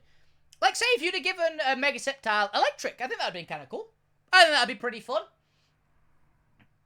It's weird for me to say that I don't think something needed dragon type. Mega Sceptile is one of the ones. I know it's kind of dragony. Like, it's a big reptile, obviously. So, obviously, dragon type, yes. I think that it didn't really need it, though. Mega Blaziken slaps, let's be honest. I'm not gonna beat around the bush for this one. Mega Blaziken is awesome. Very cool mon, and another one, like Mega T-Tar, that there is a clear... This is the upgrade to the regular. Right? It is... Mega Blaziken is Blaziken with better stats. That's it. It knows exactly what Blaziken does, and it also does it, but with a bigger hit, with a bigger amount of damage. It'll embiggen the damage. That's all Mega Blaziken is. It's got a great design. Nothing too crazy to change. I think I prefer the regular Blaziken's design over Mega Blaziken, but Mega Blaziken does have a good design in its own right. I think I prefer regular Blaziken's design slightly, but they had to upgrade from it, so they designed it more. I just think the regular Blaziken's design was kind of perfect. Maybe some bigger arms. But they wanted to make it a kicky Pokemon, which I get. I absolutely get. So, yeah, Mega Blaziken slaps. Absolutely deserves S tier. No doubt about it. Mega Swampert. Now, I have a weird mixed relationship with Swampert. As a lot of people know, I have a old friend of mine whose favorite Pokemon is Swampert, right? Their favorite Pokemon is Swampert. So I have gone against Swampert a lot. Also, Mega Swampert compounds the negativity on itself by being a rain Pokemon. And if you know me, you know my opinion on rain is cringe. So, it loses points for being a rain Pokemon. And it loses points because I'm contractually obligated by the friend code to hate it because it's someone else's favorite. However, you can't look at Swampert, regular Swampert, or Mega Swampert, and say they're not well designed. Mega Swampert is particularly well designed. I think as a upgrade from the original, Mega Swampert might actually be the #1. I think the Mega Swampert goes super hard, design-wise only, over the regular version. I think Mega Swampert has a really, really cool design. I love the, like, giant buff arms on it. And it looks imposing, right? The sprite in the game doesn't do it justice. The version in this, it's kind of the opposite of Sneasler, where the sprite online, like if you look at it like this, Sneasler looks bad, Swampert looks amazing, Mega Swampert looks amazing. Whereas in-game, it's reversed. Mega Swampert looks fine in-game. It's a bit too small for me. For what it should look like. Whereas Sneasler in-game looks amazing. But Mega Swampert is a very, very cool one, and it gets a lot of points for just looking great. And it's a very, very strong Pokemon. Like, it is very good. So I will give it a comfy B tier. And a very high B tier. And it definitely deserves it. It probably deserves A tier, if I'm being perfectly honest. But it gets 2 massive negatives, which put it down. Y'all know where the next one's going, right? People know I love Gardevoir. Gardevoir is one of my favorite Pokemon of all time. And Mega Gardevoir is an upgrade to Gardevoir, which I really like. It doesn't do the same job that I do with Gardevoir. So what I use Gardevoir for, is pretty much the Choice Scarf Pokemon for me. It is one of the best Choice Scarf bonds ever. Because it gets exactly what you want for a Choice Mon. It's got good speed, but nothing crazy, so quite often people won't realize it's choice. It gets Trick, which is hilarious. With Choice Scarf, because you can choice it onto like a Corviknight or something and ruin somebody's existence. It's a very fun mon. I really like it. And I love Gardevoir. I think Gardevoir has an amazing design. I think Mega Gardevoir has an equally as amazing design. And he gets Pixelate. Pixelate is an awesome ability. I love all the Pixelate, Aerialate, and what's the other one called? Galvanize. I love all of those abilities. I think they're all really, really cool.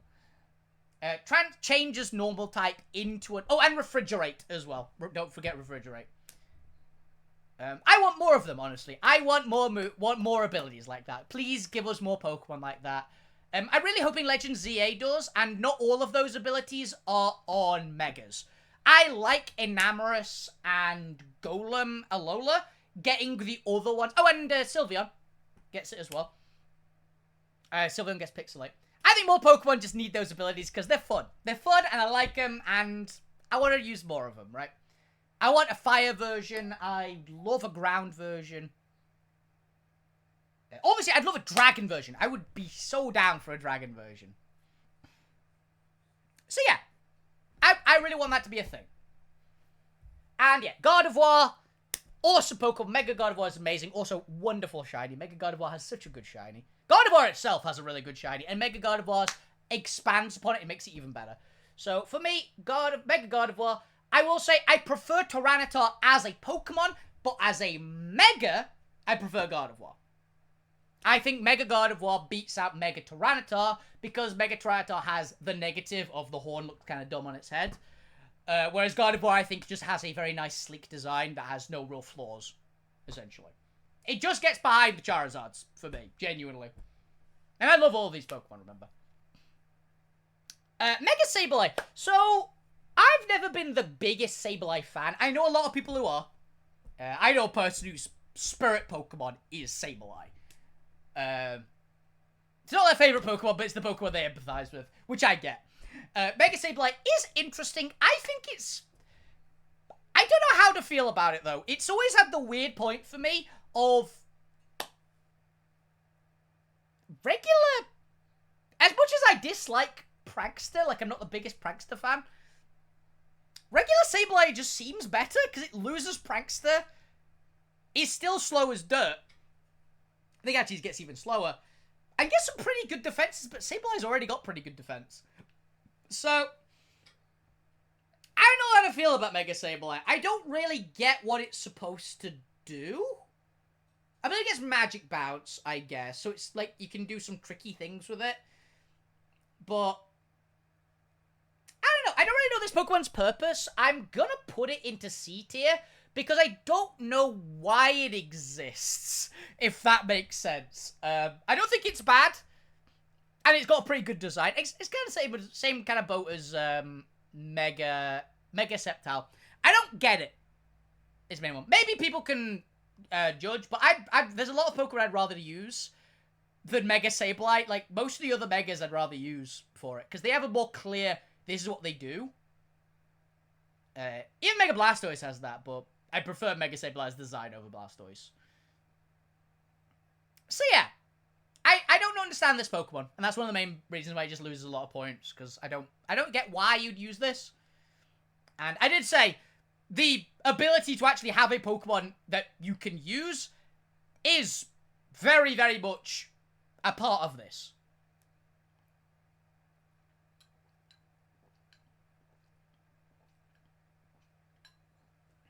And I think Mega Sableye is kind of a downgrade on the original. And the fact that I'm not a huge fan of the original again. It's not as bad as it is for Slowbro. But, yeah, I'm not sold. Mega Mawile. So, anybody who's seen my actual team, the team that I throw in to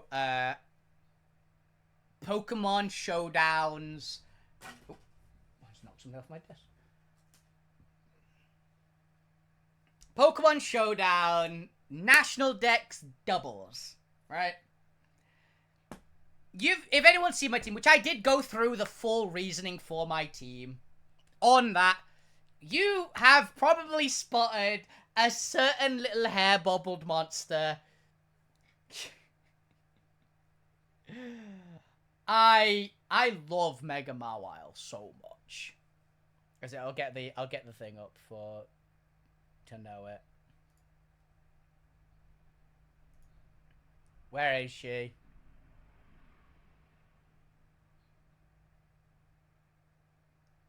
National Dex doubles 3. There she is. Molly. Molly, the shiny Mega Mawile with max health, max attack, little bit of special defense. Iron Head, play rough, power up punch, sucker punch. So, I will say, Mega Mawile is probably my favorite Mega that I have used. I will say that. So, and because I have a huge soft spot for Mawile, right? I always wanted Mawile to be good, and it deserves it, because it's so cool as a base Pokemon. It was just really bad. It was such a bad Mon baseline that even making it a fairy type didn't help it all that much. Like, it's a great combo, don't get me wrong, but it didn't help it all that much. But then they gave it a Mega in the same gen, and I think, no, it wasn't in the same gen. Yeah, it wasn't the same gen, but it wasn't in the same game. They made it a fairy type, like, so many of the best Pokemon. Like, Fairy Steel is the second best type in Pokemon in my personal thought. And Mawile absolutely deserved it, and they gave it huge power. I love this Pokemon. Now, I will say I love Charizard more, but as a Mega Pokemon, Mega Mawile wins. There is one Mega on this entire list, I will state this as a fact. There is one Mega that beats Mega Mawile. One. In fact, it might not even. In fact, it probably doesn't, but it's... It might. But yeah, both Mega Charizards are amazing, and I love them. And they are, again, my favorite Pokemon. Is Charizard, Garchomp, and Rayquaza. They are my three favorites. Not even any order. They are my three favorites, all in first place. But as a Mega in a vacuum, I love Mega Mawile a lot. I genuinely do. This thing is devastating if you know how to run it, because everybody underestimates it. Not its damage. People know how much damage this little monster can do. What people underestimate is how tanky this little thing is. Because it is tough. It's hard to break this Pokemon with a single hit. Like, it can be done. A big fire hit in the sun will down it. An earthquake from powerful enough ground type will down it. Like a Garchomp. Garchomp will crumple a Mega Mawile. But if that's not what you've got, there's a good chance this thing eats an earthquake from a non-stab earthquake, even from some pretty hefty attackers. So, not by a lot, admittedly, but she does live, especially with my build, which is max health. You can do some devastating stuff with this Pokemon, and I absolutely love it. It's also only, like, good. It's nothing crazy. It's not the most powerful Mega of all time. It's usually, I believe, used as a counter Mega. Like, this is, I think, one of the Pokemon that you use to counter, like, Mega Kangaskhan and stuff like that. But I love using this Pokemon so much, it's great. It's an amazing Pokemon, and I love it. Mega Aggron, another Pokemon. I love Gen 3 a lot. There's a lot of Pokemon I love from Gen 3 that absolutely deserve their Megas because they're almost good, right? Aggron is one of those. It's almost good in its base, and it can be very good. Unfortunately, it just has some really blatant weaknesses. The fact is, Aggron's Rock Steel typing is a huge downside because Rock and Steel seem like they'd be a great combo until you realize they're both weak to the two most common attacks in Pokemon. They are weak. They are both quad weak. They're both weak to Fighting and Ground. Fighting and Ground are the two most... You've always got one of those on your team. They are the most common offensive moves in Pokemon. You can guarantee that I don't think I've seen a single team that doesn't run at least one of the two. So, you know you're up against it. And it's gonna one-shot your aggro. Because Aggron's tough. It's not that tough. Particularly on the special side. It's got no special defense whatsoever. And it's got okay health, but nothing crazy. Its defense is where it shines. Now, Mega Aggron... that recovers every single thing I just said? Yeah, Mega Aggron, doesn't have that problem. Mega Aggron's special defense is still nothing crazy, but it's not bad. Its defense is the joint highest in Pokemon with Mega Steelix, and its health is okay. I think it might keep the same health, or might get a little bit more. It's nothing crazy. It loses the rock type. It becomes pure steel. Pure steel is a very, very, very good typing. It is. Steel is a very, very strong solo typing. I personally consider it the third strongest type in the game. In the entirety of Pokemon, I consider Steel the third strongest type. I consider Dragon the strongest, Fairy second, Steel third. A lot of people can definitely argue the point, but I think that is the order, and I think most people would probably go, those three types are the top three. They'd probably disagree with the order. But I personally think that Dragon is still the strongest, even with Fairy. Fairy's the second strongest, and Steel is the third strongest type. So, Mega Aggron being the third strongest type just baseline, having a nightmarishly high defense, you can make this thing tanky. You'd think that would be all, but no, there's more. Mega Aggron gets Filter. Now, Filter is a really cool ability, which a couple of other Pokemon have. I think Reverum gets it, is the big one. Where Filter is any move that would be super effective has its damage reduced. Not by a ton. So, if you get, in case of Reverum, if Reverum gets hit by an Earthquake, it's only taking 3 times damage instead of 4. Right?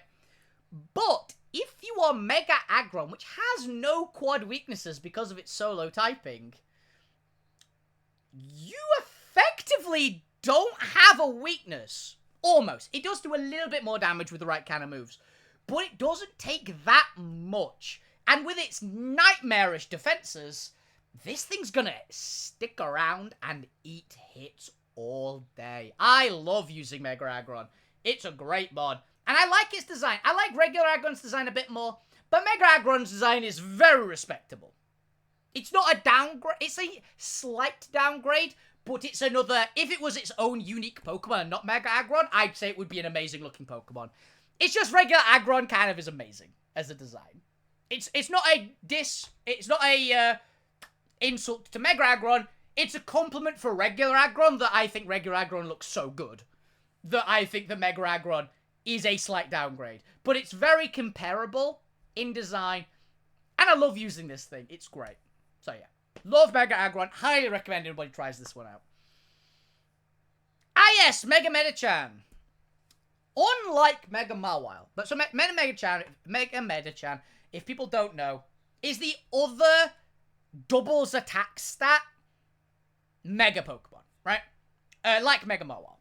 Unfortunately, Mega Medicham already had Pure Power. Like with Mawile, it had Intimidate, Hypercutter, and some other random move that you would never use as an ability. And then gained Huge Power.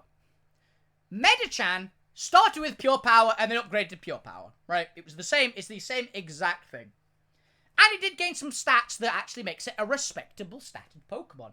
Unfortunately, it still has one of the worst designs in the entirety of Pokemon. And it's still not good, particularly. Like, you're gonna use... If you want a Pokemon like this, you're probably gonna use Mawile. Or any of these other Megas. It's not good enough to make it worth it. And you can see how it's good. It's a Pure Power Mon with 100 attack. It basically has a 200 attack stat baseline, right? But unfortunately, it's still not great, even with that. Like, you can make it work, and I've seen people make it work. But Medicham's only purpose, in my opinion, is to skill swap Pure Power into something else and then die. I don't like Medicham. I hate it. It's one of my least favorite Pokemon. As regularly came up in both the fighting and psychic type tier lists. Medicham is an awful Pokemon. Mega Medicham is good enough an upgrade for design that it doesn't get thrown into me making an E tier. But it's still bad and I still hate it. So, yeah. I don't like Mega Medicham. Why did they give this thing a Mega? It didn't deserve one. It sucks with the Mega. Don't. Just let's forget about this Pokemon.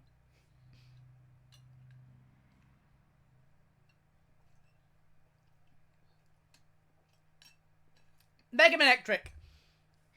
Mega Manectric's a fucking weird Pokemon.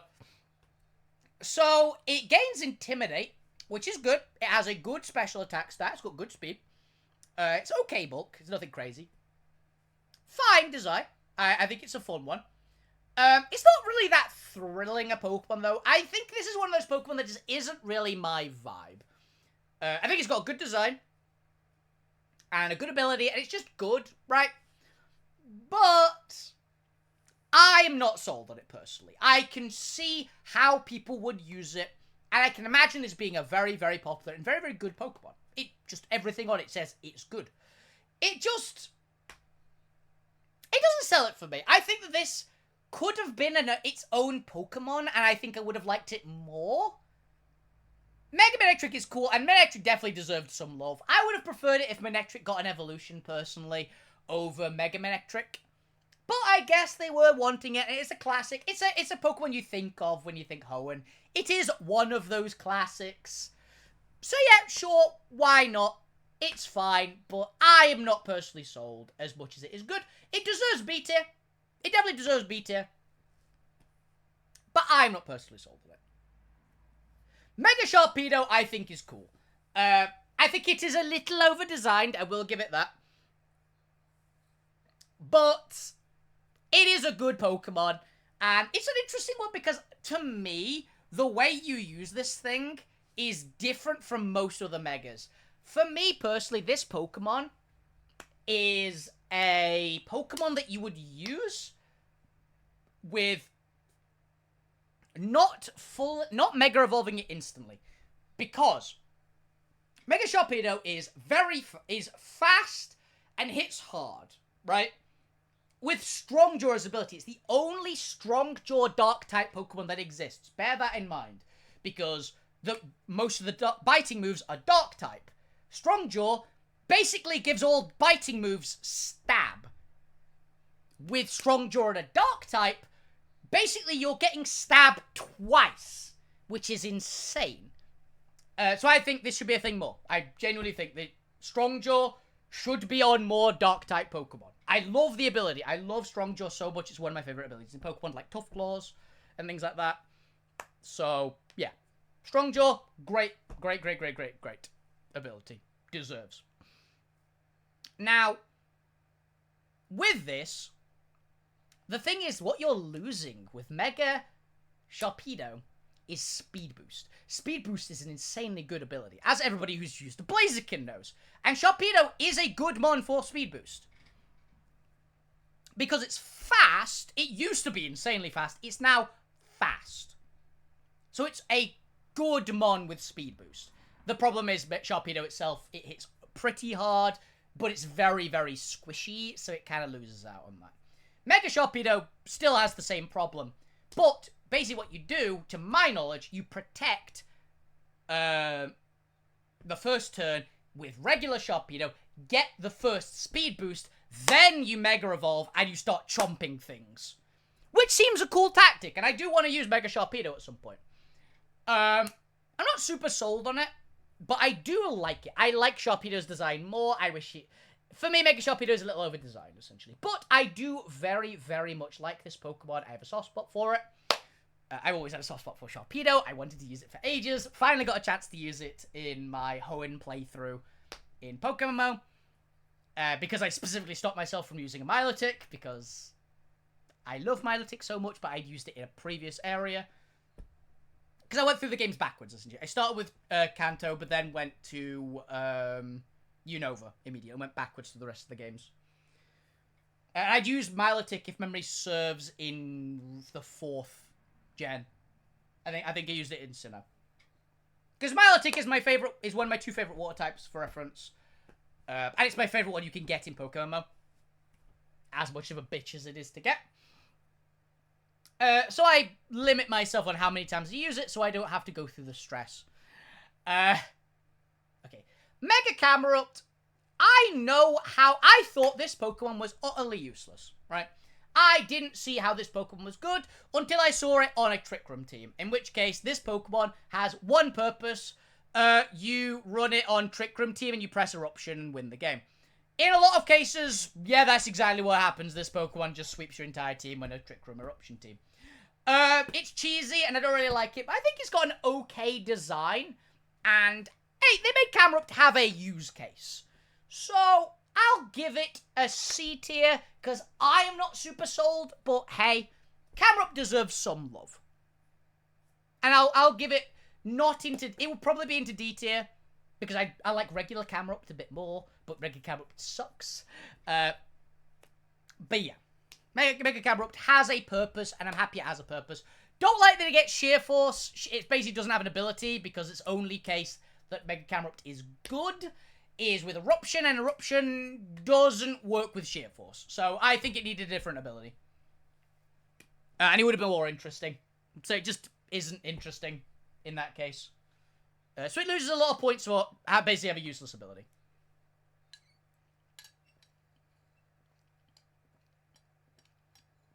Mega Altaria, the Dragon Slayer itself.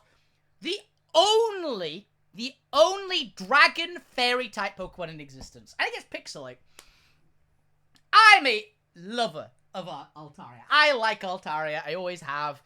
It's a cute little burb. It's a dragon type. It's dragon flying, which, let's face it, this is Gen 3. You are spoiled for choice on dragon types, finally. And with Altaria, interestingly enough, Gen 3 is the first gen of Pokemon you could have a full team of dragon types. Genuinely. Was the first gen. Because I believe there were 6 dragons in existence because of the dragon types added in Gen 3. Which I really like. Yeah, I think because you could have Dragonite, Kingdra, Altaria, Salamence, Flygon, Rayquaza. So you could finally have an actual 6-man full dragon team. Which I like. Because dragons are the best. So they deserve more love. We need more dragon types. It's a silly thing, but I hold a certain standard by how many, if you can have a full monotype team of a type. And genuinely Gen 3 added a lot of dragons because they finally stopped being scared of putting dragon types on non-pseudo-legendary Pokemon. Because, honestly, in Gen 1, it's only a pseudo-legendary with a Dragonite, which should have been on Charizard and Gyarados as well. Maybe Aerodactyl, but Aerodactyl, I think, makes sense as a flying type. In Gen 2, they only added Kingdra. As much as I love Kingdra, come on. And then Tyranitar as the pseudo-legendary is the main one, which I do love Tyranitar, so I'll give them that one. They should have added another one somewhere, I don't know where. And then there is Gen 3, which added a lot of good dragons. Like, every single Gen 3 dragon is great, and I love them all. And Altaria is a very worthy point on that team, and I do like using it. I quite often use this thing as my flying mon. Also a very early dragon Pokemon you can get, genuinely. So, I love this thing. It is a comfy A tier, above Mega Gyarados. Because I love Pixelate, that's generally the bit. Mega Banette. Anybody who's seen me use Pokerogue knows I got a Tier 3 Shiny Shuppet. And I had never even thought of using Mega Banette before that. So I went, what does it do? I know it does Prankster. What else does it do? Turns out I don't think I ever used it for its Prankster job in Pokerogue. Because Mega Banette has a obscene physical attack as well. I think it's 145 or something like that.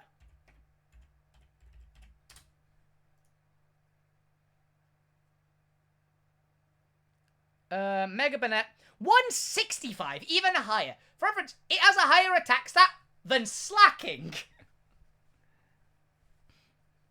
Which, for reference, if anyone doesn't know, Slacking has a higher attack stat than Rayquaza and Groudon. So, Mega Banette has a higher physical attack stat than those monsters. So it's very much deserving of respect.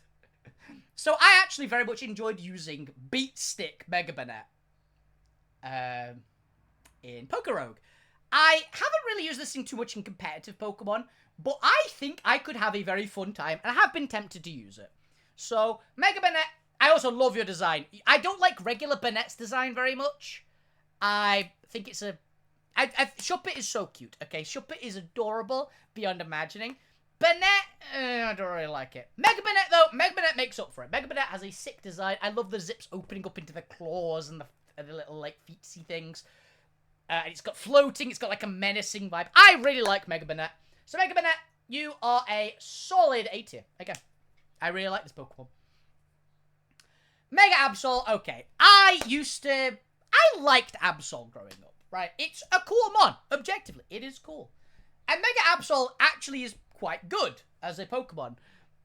Because I remember finding out, as much as Absol is great in Natural Run of Hoenn, it is good, but it's not aged well. Absol is one of those Pokemon that has really not aged well because it's got a very good attack stat. Absol has 130 attack stat, which is what I consider a good attack stat on any mon. Unfortunately, it's got 75 speed, which back in the day was fine for speed. Nowadays, it sucks, and Absol is very squishy. Mega Absol does make up for this. It's got a decently good speed of 115, which is pretty good. Still has a very good attack stat. I think it's 145 or something. It's pretty good. It's got good ones. I've wanted to use this thing. Unfortunately, I've tried. I built a team with this and nobody plays in the meta that it's for, which is very sad. But Mega Absol's cool. I'm not super sold on it though. It's a fun mon. I do like its design. I think it's sick, but I'm not one of the big Absol enjoyers of the world. It's fine. Mega Glalie. So Glalie is the Refrigerate Pokemon I was talking about earlier. It gets Refrigerate, which is the turns normal moves into ice moves. Why the fuck this Pokemon gets it? I don't know. Why this Pokemon got a Mega? I also don't know. It also loses Moody, which is fair enough. Honestly, Moody's kind of broken. Mega Glalie is a very decent Pokemon. The thing I like about Mega Glalie, right? This is the big one. Mega Glalie exists, which means that I think in the next Pokemon game, we're gonna get Mega Frostlass. And I love Frostlass way more than Glalie. Because, for reference, Glalie is the standard evolution of Snorunt. Frostlass is a stone evolution of Snorunt if Snorunt is a female, because it's the Yukiona Pokemon. I love Frostlass, and the fact that Mega Glalie already exists, and I think that Frostlass deserves some love, I think we're going to get a Mega Frostlass. So I am giving Mega Glalie a B tier, because it gets Refrigerate, has a kind of gnarly design, which I kind of like, and mostly because I think we're going to get a Mega Frostlass in the next game. And that is the big one. Mega Frostlass, being a possibility, buffs this Pokemon up a tier. Otherwise, it would probably be a high C tier. Okay, the good pseudo-legendary dragon, Mega Salamence. Mega Salamence is insanely good, if anyone didn't know. The Aerialate Pokemon, and there will not be another Pokemon as good with Aerialate as Mega Salamence.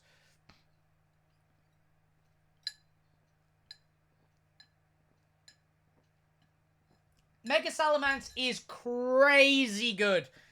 It's insane. You can run this thing nearly any way, and it's great. Genuinely. You can run this thing physically. It will delete nearly anything in the field in one hit, with a double edge, usually. You can run this thing specially, in which case it will do massive, catastrophic damage with a Hyper Voice, boosted by Aerialite. You can run this thing bulky and start going for Dragon Dancers. You can use this thing as a pure support mon, which I have seen happen. Mega Salamence is crazy. Its design, people hate its design. I don't think it's that bad. I don't think it's anything crazy good, but I don't think it's particularly bad either. So, and we also got Roaring Moon because of this design, which I think Roaring Moon has a better design than this Pokemon, I will say. But I love Mega Salamence. I have not used it a ton because I like using other Megas more. As good as it is, I just like Salamence a lot, honestly. But unfortunately, you know me, and I usually run a Garchomp on my team, and I don't really like having two quad weaknesses to Ice on my team. I'm sorry, Mega Salamence. I like regular Garchomp more than you, thus meaning that you kind of lose out on my team for a spot because you have the same major weakness. Which is a shame, because I do very much like Mega Salamence. I've actually run Mega Salamence on a couple of teams that I don't run Garchomp, and it is very good. That's how I mainly know. But, you don't really want to run two dragons that are both quad weak to the same problem. So I always go, you don't want, you want a dragon type that resists, or with a secondary type that neutralizes out ice. Or, on my teams usually, which is why I like to run Baxcalibur, essentially. Because Baxcalibur complements Garchomp very well. Because Bax is slow and tanky, whereas Garchomp is fast and tough. They both hit very hard on the physical side, but Baxcalibur gets priority, whereas Garchomp doesn't. Garchomp is fast, where Baxcalibur isn't. So they complement each other very, very well. I always find, at least.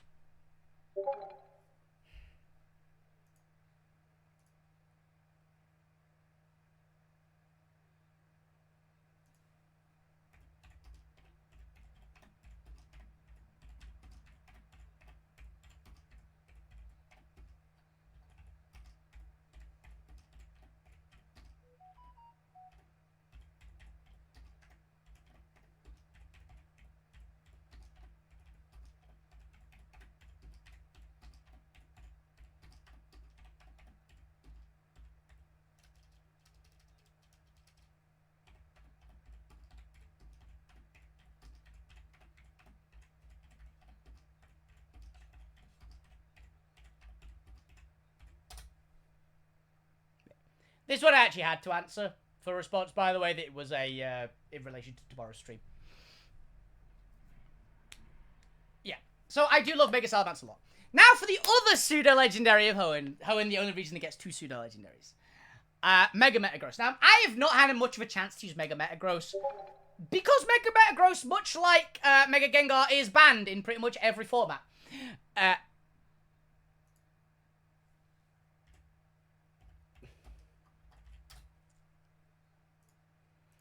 Mega Metagross is crazy good. It's got Tough Claws, which it does lose Clear Body, which I do really like Clear Body as an ability. Tough Claws is better, but I do really like Clear Body on physical attackers, particularly because they can't get a stat downgrade. Now, that being said, Metagross kind of gets away with it because it means that if you send Metagross out first, your opponent's likely to send their Intimidator mod out first as well, because most Intimidate mods get, like, U-turn or Parting Shot and things like that. That's what the people use them for, because they basically get them in, intimidate the thing down, then get a free switch out into see whatever the counter is to what you've got. With Metagross, it doesn't get the Intimidate first because it comes out as Metagross with Clear Body. Because if you're running a Light Metal Metagross, you're actually insane. Light Metal actively does nothing for Metagross because Metagross is so heavy that even with Light Metal, it's always in the max bracket of the weight moves. Genuinely. The only thing it does is weaken Heavy Slam, which I don't think you particularly run on Metagross, but you definitely can run it on Metagross. Like, it's usable. In which case, you want Metagross to be as heavy as possible. So it's only a negative, really, for Metagross having Light Metal. If it had heavy metal, I think it would be a lot better. And you probably still wouldn't use it, because Clear Body's good, but... Yeah, Mega Metagross is great. I love the shiny, obviously. I don't really like the beard spike, and I like regular Metagross's design more, but I will say, Mega Metagross is very much deserving of its S tier. Even if I don't use it very often, I've wanted to use it, and I'm sad that I'll never really get a chance, because it's a bit too powerful, unfortunately. It's a thing. Okay, Mega Latias and Mega Latios. I'm going to count them together because they're effectively the same Mega evolution. People have actually seen me run Mega Latias quite often. It was a very, very common one for singles for me. I would use a Mega Latias on my teams in singles quite a lot. If I was doing National Dex singles, or if I was doing my National Dex monotype. My Mega Pokemon would be Mega Latias. Because I think in National Dex monotype, Mega Salamence is actually banned. But I obviously am a big fan of Latias in general. I love the Pokemon.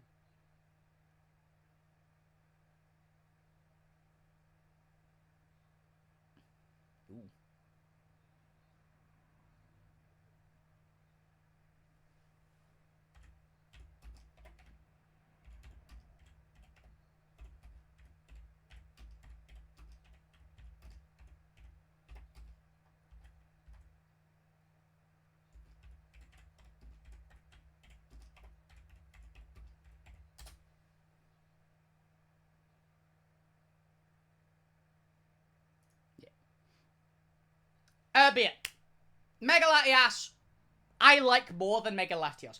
I've not really been the biggest fan of Latios. Right? I do like them on, and Mega Latios, which I believe is this one. I need to look it up. One moment. Latias. I believe it's Mega. Yeah, I was right.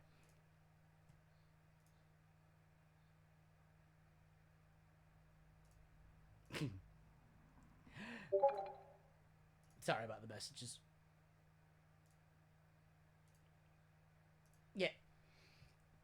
But yeah, I love Latias. People know I love Latias a lot. It's one of my favorite legendaries, honestly. So I'm going to give Mega Latias around here. Because I do love the Pokemon and I love using it. Because I like the slightly defensive more, and I like Mist Ball a bit more, since my teams tend to run fairly physical attacker heavy. Because that's most of the Pokemon I like just are physical attackers. Not in every case, but I do have a prevalence of physical attackers. So Mega Latias, being a tanky special attacker, means that I can do more with it, and it's harder for them to get rid of it in case it's like my only special attacker or one of a very usually I end up running four physical attackers, 2 special attackers. Usually one of the special attackers I have is like more of a support mon, so it does technically go 3 and 3 often. But one of my mons is usually something supportive. Or at least defensively built.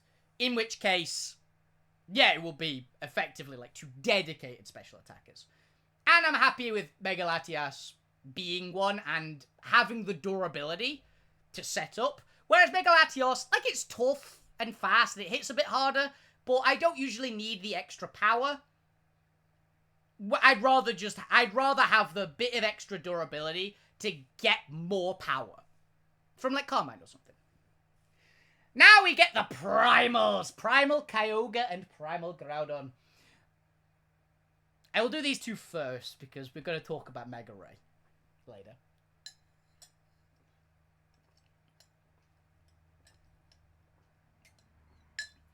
So these 3 are famously 3 of the strongest Pokemon ever made.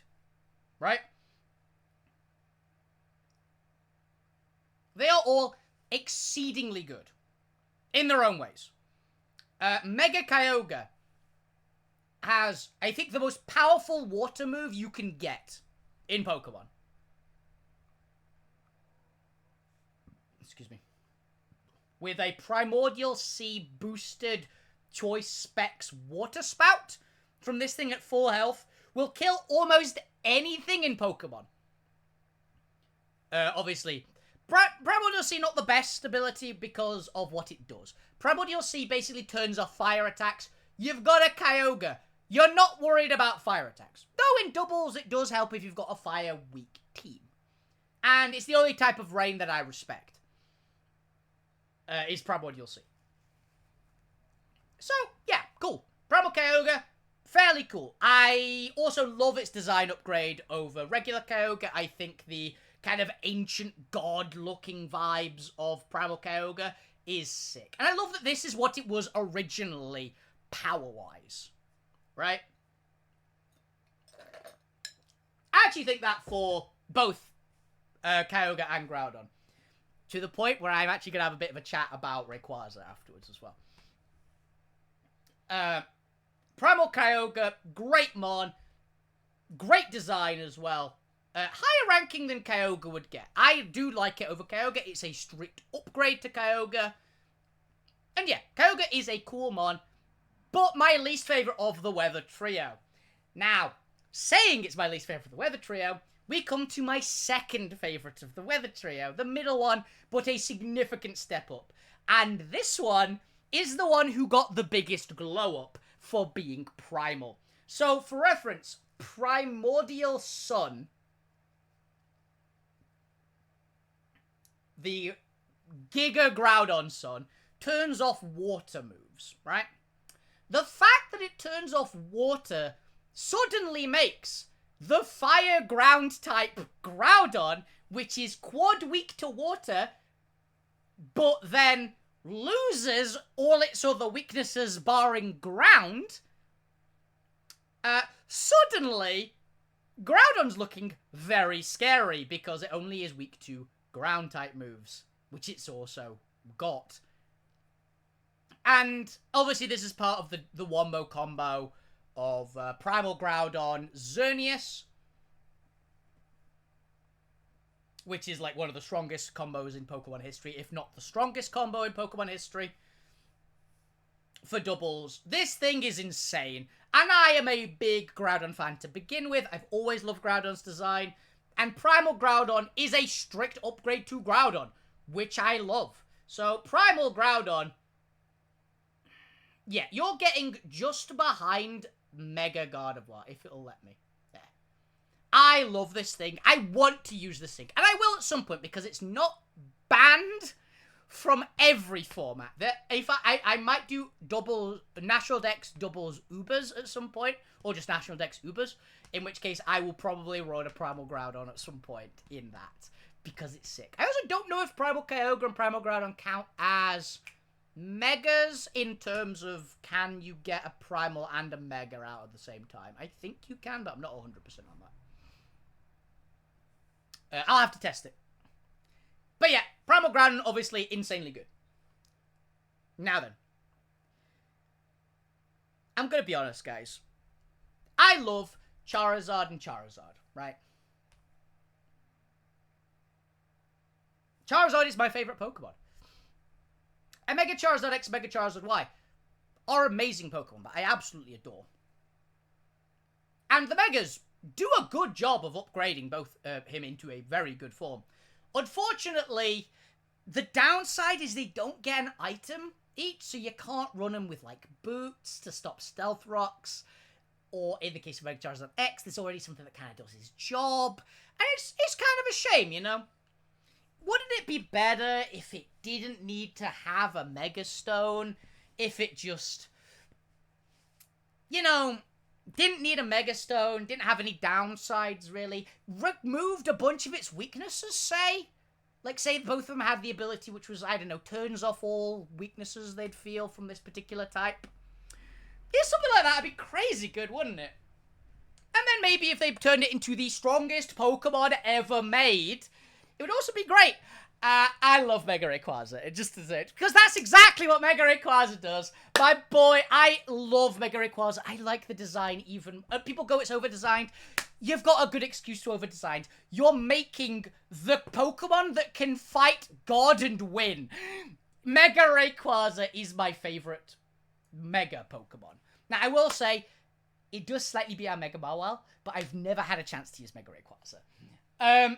And I love it. Shiny Mega Rayquaza is one of the best looking Pokemon in existence. Mega Rayquaza is Rayquaza gigafied. Genuine. It is mega. It is the most extreme example of a mega Pokemon.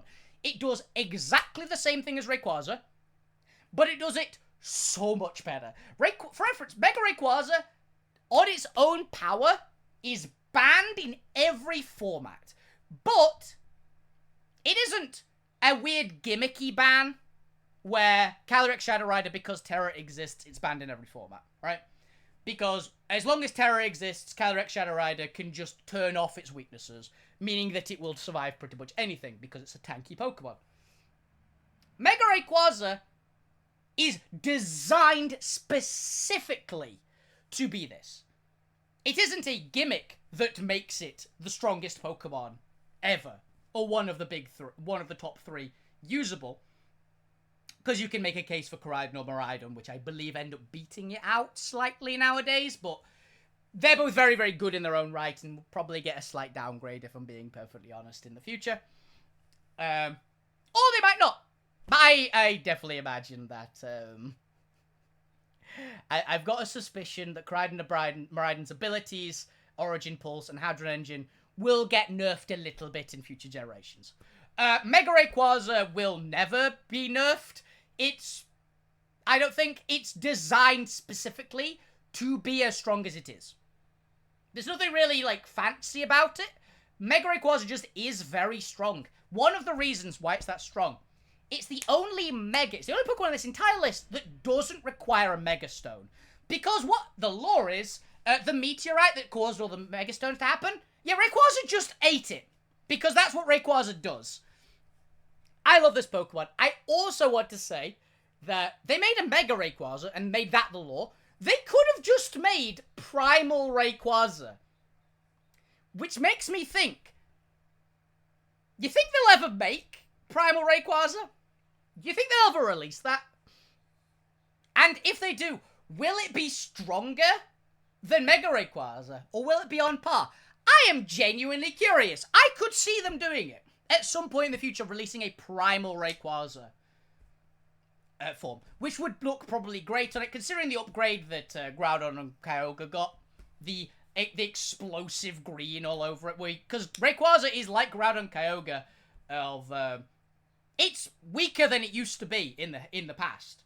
Groudon and Kyogre the primal versions are supposed to be them with their original power. Rayquaza was made to be stronger than Groudon and Kyogre at their pinnacle. Meaning that Primal Rayquaza will be at least as strong as Mega Rayquaza, because Mega Rayquaza is stronger than both the others. It's the reason Mega Rayquaza is banned in every format. Also, Mega Rayquaza's ability, Delta Stream. I think people don't understand this ability is as cool as it is for me. What Delta Stream does is it removes the weaknesses of flying-type Pokemon. It removes all the flying-type weaknesses. Meaning that Mega Rayquaza no longer has the quad weakness to Ice. It only has a single weakness. It has weakness to the standard Dragon weaknesses, which are Dragon, Fairy, Ice. That's it. It doesn't have the Rock weakness. It doesn't have the quad Ice weakness. It doesn't have the Lightning Neutral. It turns electric to a Resistance now because Dragon. It's kind of sick like that, right? I genuinely love this Pokemon, and it's one of my favorite Pokemon of all time. Let's talk about another glow-up Pokemon. Lopunny. I love Mega Lopunny. So yes, call me sus all you want. I love Mega Lopunny so much. Lopunny is a Pokemon that I've used as regular Lopunny, and it's fine. People don't give regular Lopunny enough credit. Regular Lopunny is a fine Pokemon. It's nothing crazy, but it's good. And yes, you can say all the sus stuff you want. I don't really care. But yes, in terms of the sus stuff. But still.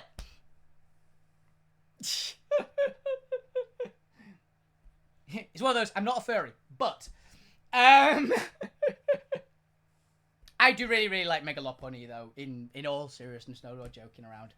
I genuinely love this one, because it's another Pokemon like Mawile that's almost, like, it's close to being usable, but it needed stats, and the Mega is a good way of doing it in this particular case, because it made it a fighting type as well. It basically went super aggro, and I like that vibe. Also gave Scrappy, and I think Scrappy with a normal fighting type is a great combo.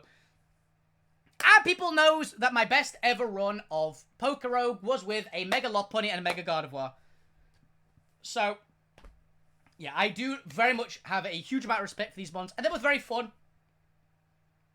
And I really love using Mega Lopunny. It's a perfect example of what Mega's supposed to do, is Mega Lopunny. I will put that as a statement for ages. They take a Pokemon that isn't crazy good, but is usable, and they make it have its own vibe, which is very solid. And that's what Mega Lopunny does, and it's perfect for that.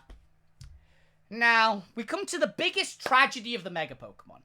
Now, this is, I said at the beginning of the stream, there's one Pokemon that gets into Mega, that gets into the S tier by technicality. And that's Garchomp.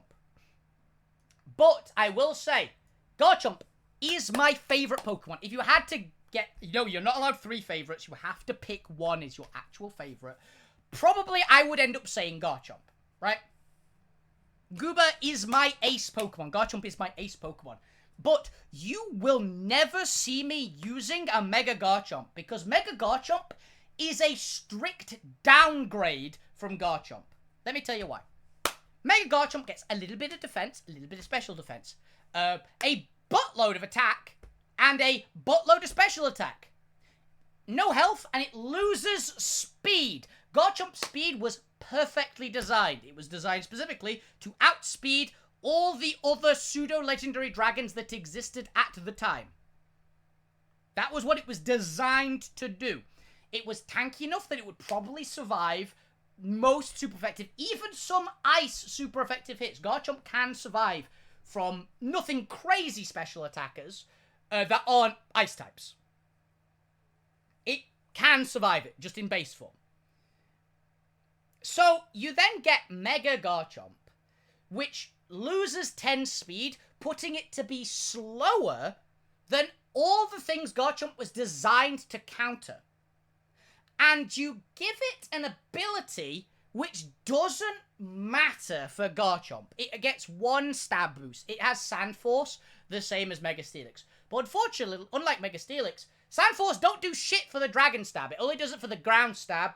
It also does it for Steel and Rock, for reference, which you can run on Garchomp. I run Rock, Steel on Garchomp, and you can run Rock on Garchomp. But if you're running a Sandstorm team, why are you not running Mega Tyranitar for all the reasons I gave earlier? And that buff only works in Sandstorm, for reference as well.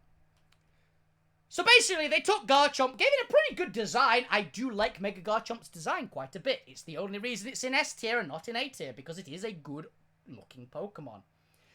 But Game Freak, change its fucking stats. Seriously. This is one of the problems they've made. Garchomp, there is no reason to run Mega Garchomp over Garchomp. None. Not a single one. If Mega Garchomp could get items, maybe there'd be a reason. Unfortunately, you lose out on the item for a worse Pokemon than Garchomp. Seriously. Don't use this Pokemon. Game Freak, change Mega Garchomp. Nuke its special attack down. It doesn't need 120 special attack when it's got one of the highest physical attacks of any Pokemon. It's got 170 attack, by the way, Mega Garchomp. It's insane. And good bulk. It doesn't need the special attack boost. No one runs special Garchomp. So, yeah. You nuke down its special attack by, I would go 20, at least. If I was going for, this is what you should do, put its special attack back to where it was with Garchomp, and boost its speed by all of it. That would be the way to make Garchomp good. The other way would remove Sand Force and replace it with Sand Rush, which would also fix Mega Garchomp. Genuinely. They have ruined one of the best Pokemon ever and one of my favorite Pokemon ever with a shit Mega Evolution. Don't do it. And also, it's famously bad how Mega Garchomp is. And now that Garchomp isn't anything crazy, like it's a good Pokemon, but it's been power crept finally in Gen 8 and 9. They finally have a lot of answers that deal with Garchomp. Can we get some buffs on Garchomp, please? Can you buff up Mega Garchomp to be even stronger? Make it actually have a reason to use it, because currently Mega Garchomp, I believe, is the only Mega on this entire list that loses a one-on-one fight with its base form. I am not kidding. I think every single other Mega beats its original form in a one-on-one, except Garchomp. The only reason Garchomp is getting an S tier is because I can't put Goober in A tier. It's my Pokemon, even though I will never Mega Evolve Garchomp ever. Unless they upgrade Mega Garchomp to be good. Or at least have it a reason to run it over over regular Garchomp. Because, there isn't one. Sorry, I feel very passionate about that. It's why it's at the bottom of S tier. For reference, Garchomp had a good Mega. I would probably put it at the top end, even above Mega Rayquaza, possibly. If they do those changes, I would love it. Also, Garchomp just needs a bunch of buffs, to be honest. Give it Flare Blitz, give it Extreme Speed, please. And Headlong Rush. Why it doesn't have Headlong Rush astounds me, personally. Okay, Mega Lucario, people know Lucario is great. Mega Lucario is amazing. The first Mega Pokemon you're probably ever going to use. I think it was the first ever used Mega Pokemon was Mega Lucario, because it's the one you use for the tutorial Mega Fight. Which you do get given, and Mega Lucario is very good, don't get me wrong. It's a very good one. Gets adaptability, which is also great. You can run it a lot of ways, Mega Lucario, as you can with Lucario. And I do think it's an upgrade over Lucario in pretty much every way. I like Lucario for the Cynthia bias, but I've always doxed it points because I'm not really that bothered about it as a Pokemon. But I will give it credit where credit's due. Mega Lucario is very, very cool. So I will give it there. Mega Abomasnow. I'm gonna be honest. Okay, Mega Abomasnow is the ice version of Mega Titar, right? Unfortunately, Mega Abomasnow kind of sucks. Yeah, it's just bad. I'm sorry, Mega Abomasnow. You are a bad Pokemon. I'm sure people... The only time I've ever seen you used is on snow teams. And even then, it's not that good. There are better mons. Hell, there are better snow setter mons than this that aren't megas, so you can use your mega for something else. You can use it, I guess. But I don't think its design's that good either. You're getting D tier. I'm sorry. I like the idea of this Pokemon, but that's literally it. I think the execution was fumbled hard. Even with the snow making it significantly better, it's probably the worst Mega, right? But I do prefer it over Mega Slowbro and Mega, Medicham, because I at least understand the purpose of Mega Abomasnow. I just think its purpose has been done very badly, and it's not been done justice. So yeah. Mega Gallade, great Pokemon, can't really make any complaints, it's cool. I vastly prefer it to Gallade, but I'm still probably never going to use this one, I'm going to be honest. So I'll put you here, because you are objectively very, very cool. I know people love Gallade, I think it's fine. But I'm not super sold. I'd rather use Gardevoir. 10 times out of 10, I'd rather use Gardevoir than Gallade. So, yeah. Sorry, Mega Gallade. You are very good, and you're very cool. I'm also happy because Mega Gardevoir plus Mega Gallade, the reason both of them exist together, means we got Iron Valiant, because it's basically a combination of the two. So, yeah. It is cool that it exists. Mega Gallade, I know, is quite good. I've never been a Gallade user. I prefer Gardevoir. I just do. Mega Gallade is less interesting than Mega Gardevoir as well, because Mega Gardevoir gets Pixelate, which gives you a lot of options on how to run it. Whereas Gallade's got Inner Focus, which basically is just you can't intimidate it. And it's got good attack stat, though. 165 attack, I believe. Which is pretty good. And it can't be intimidated. Pretty cool. Unfortunately, with this particular one, it's probably going to lose the attack buff first, because Gallade doesn't have Inner Focus, I don't believe. It's Mega Steadfast, which I think is also immune to it, but nothing crazy. You use Sharpness Gallade, usually, but I guess if you're using the Mega, you'd want it not to be intimidated, because you're losing Sharpness anyway. So, would be cool if Mega Gallade got Sharpness, though. If Mega Gallade got Sharpness, I might redo this, the rating of my tier list, genuinely. Because I think Sharpness Mega Gallade, that goes kind of hard. Mega Ordino. I believe this Pokemon is literally just there to tank. I think that's pretty funny. Ordino is a weird-ass Pokemon. It's basically discount Blissey. But, hey, if you've got... There's a vibe. There's a vibe for it. I believe it's Normal Fairy, which is a cool typing. Like, I like it, at least. I think it's kind of cute as well. I've got a bit of a weird soft spot for Ordino. I don't really know why. I've never used it, and I've never had any particular urge to use it. But I don't think it's bad. I don't think it's bad. Now I got Mega Diancie. Everyone knows I love Mega Diancie. I have actively used Mega Diancie recently, actually. On stream. I used it in a National Dex doubles team, which, it was cool. I wanted to try a different Mega. I wanted to use Mega Diancie, because Mega Diancie is cool. So I decided to use it, and yeah, it was very fun. I genuinely like this mon. It's nothing crazy. It is very good. It was a Diancie I like as a Pokemon just outright. It's cool. It obviously has the crippling weakness to steel. But it is a very, very cool mon. You can run it a lot of ways, because you can run it mixed. You can run it pure physical, like I like to do. You can run it defensive, and go for body press and stuff. I actually ran it max speed, max attack, with Diamond Storm, So I ran body press anyway, even though I wasn't expecting to defense, because Diamond Storm buffs your defense a lot of the time, which is pretty fun, and I genuinely like that build, and I recommend it for people. So I am going to put Mega Diancie about here. I think I prefer it to Primal Kyogre, probably not as much as Mega Sizzle, though, but very, very comparable.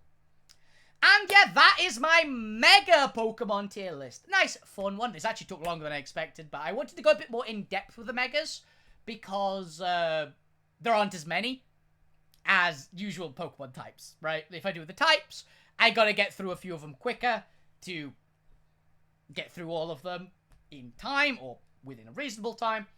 But with Megas, I felt like I could go a bit more in depth with all of them because, you know, they're Mega Pokemon. There's not that many, so I can chat a bit more about them. And I have been using a lot of Megas recently. I have been enjoying my experience using Megas. I will say next time, by the way, next Monday, we are going to be doing G-Maxes, which are an interesting take. Because I love some G-Maxes and I hate some G-Maxes. So we're going to find that out and that's going to be entertaining. But yes. So remember, do tune in tomorrow where we will be doing the character creation for the 3 wonderful, wonderful victims of the evil GM once more. We will be, because we are going to be doing character creation for Dark Heresy 2nd edition, which should be a lot of fun. Yeah, your victims. I'm the evil GM. I'm famous for it. You'll be fine. I'm sure. We've never I've never had my party TPK in a 40k system, at least. I'm not sure if I've ever had a full TPK. I've had a lot of very close calls, but I don't think they actually ever fully TPK'd. I've had very close. A lot. A lot. But yeah, it should be a good laugh. We are there with Nixie Nax, who is in the chat at the moment, who is awesome. Dragon Bob, who is regular on Altera, and David Uther, who is quite often a regular in chat as well, honestly. And it should be a damn good time. So do check that out tomorrow. Regular time, but it might go later. Probably it'll go later. And it should be a fun time all round. As for Wednesday, I'll be playing probably Pokemon Showdown for a little bit. Thursday, I'm not sure, but I'll have a chat tomorrow before or after stream with Nixie, and I might show up on their stream as well, which should be a fun time. Play Pokemon Unite. Because I'm down, I want to do it, so. We'll have a chat tomorrow before or after stream. Next. And see how it goes and see how the logistics end up working out, honestly. But yeah, should be a fun time. So, I hope you guys enjoy. Oh, and obviously Friday has Altera, as far as I know. So yeah, should be fun. Also, watch the last Altera stream. My God, it's uploaded on my YouTube. It was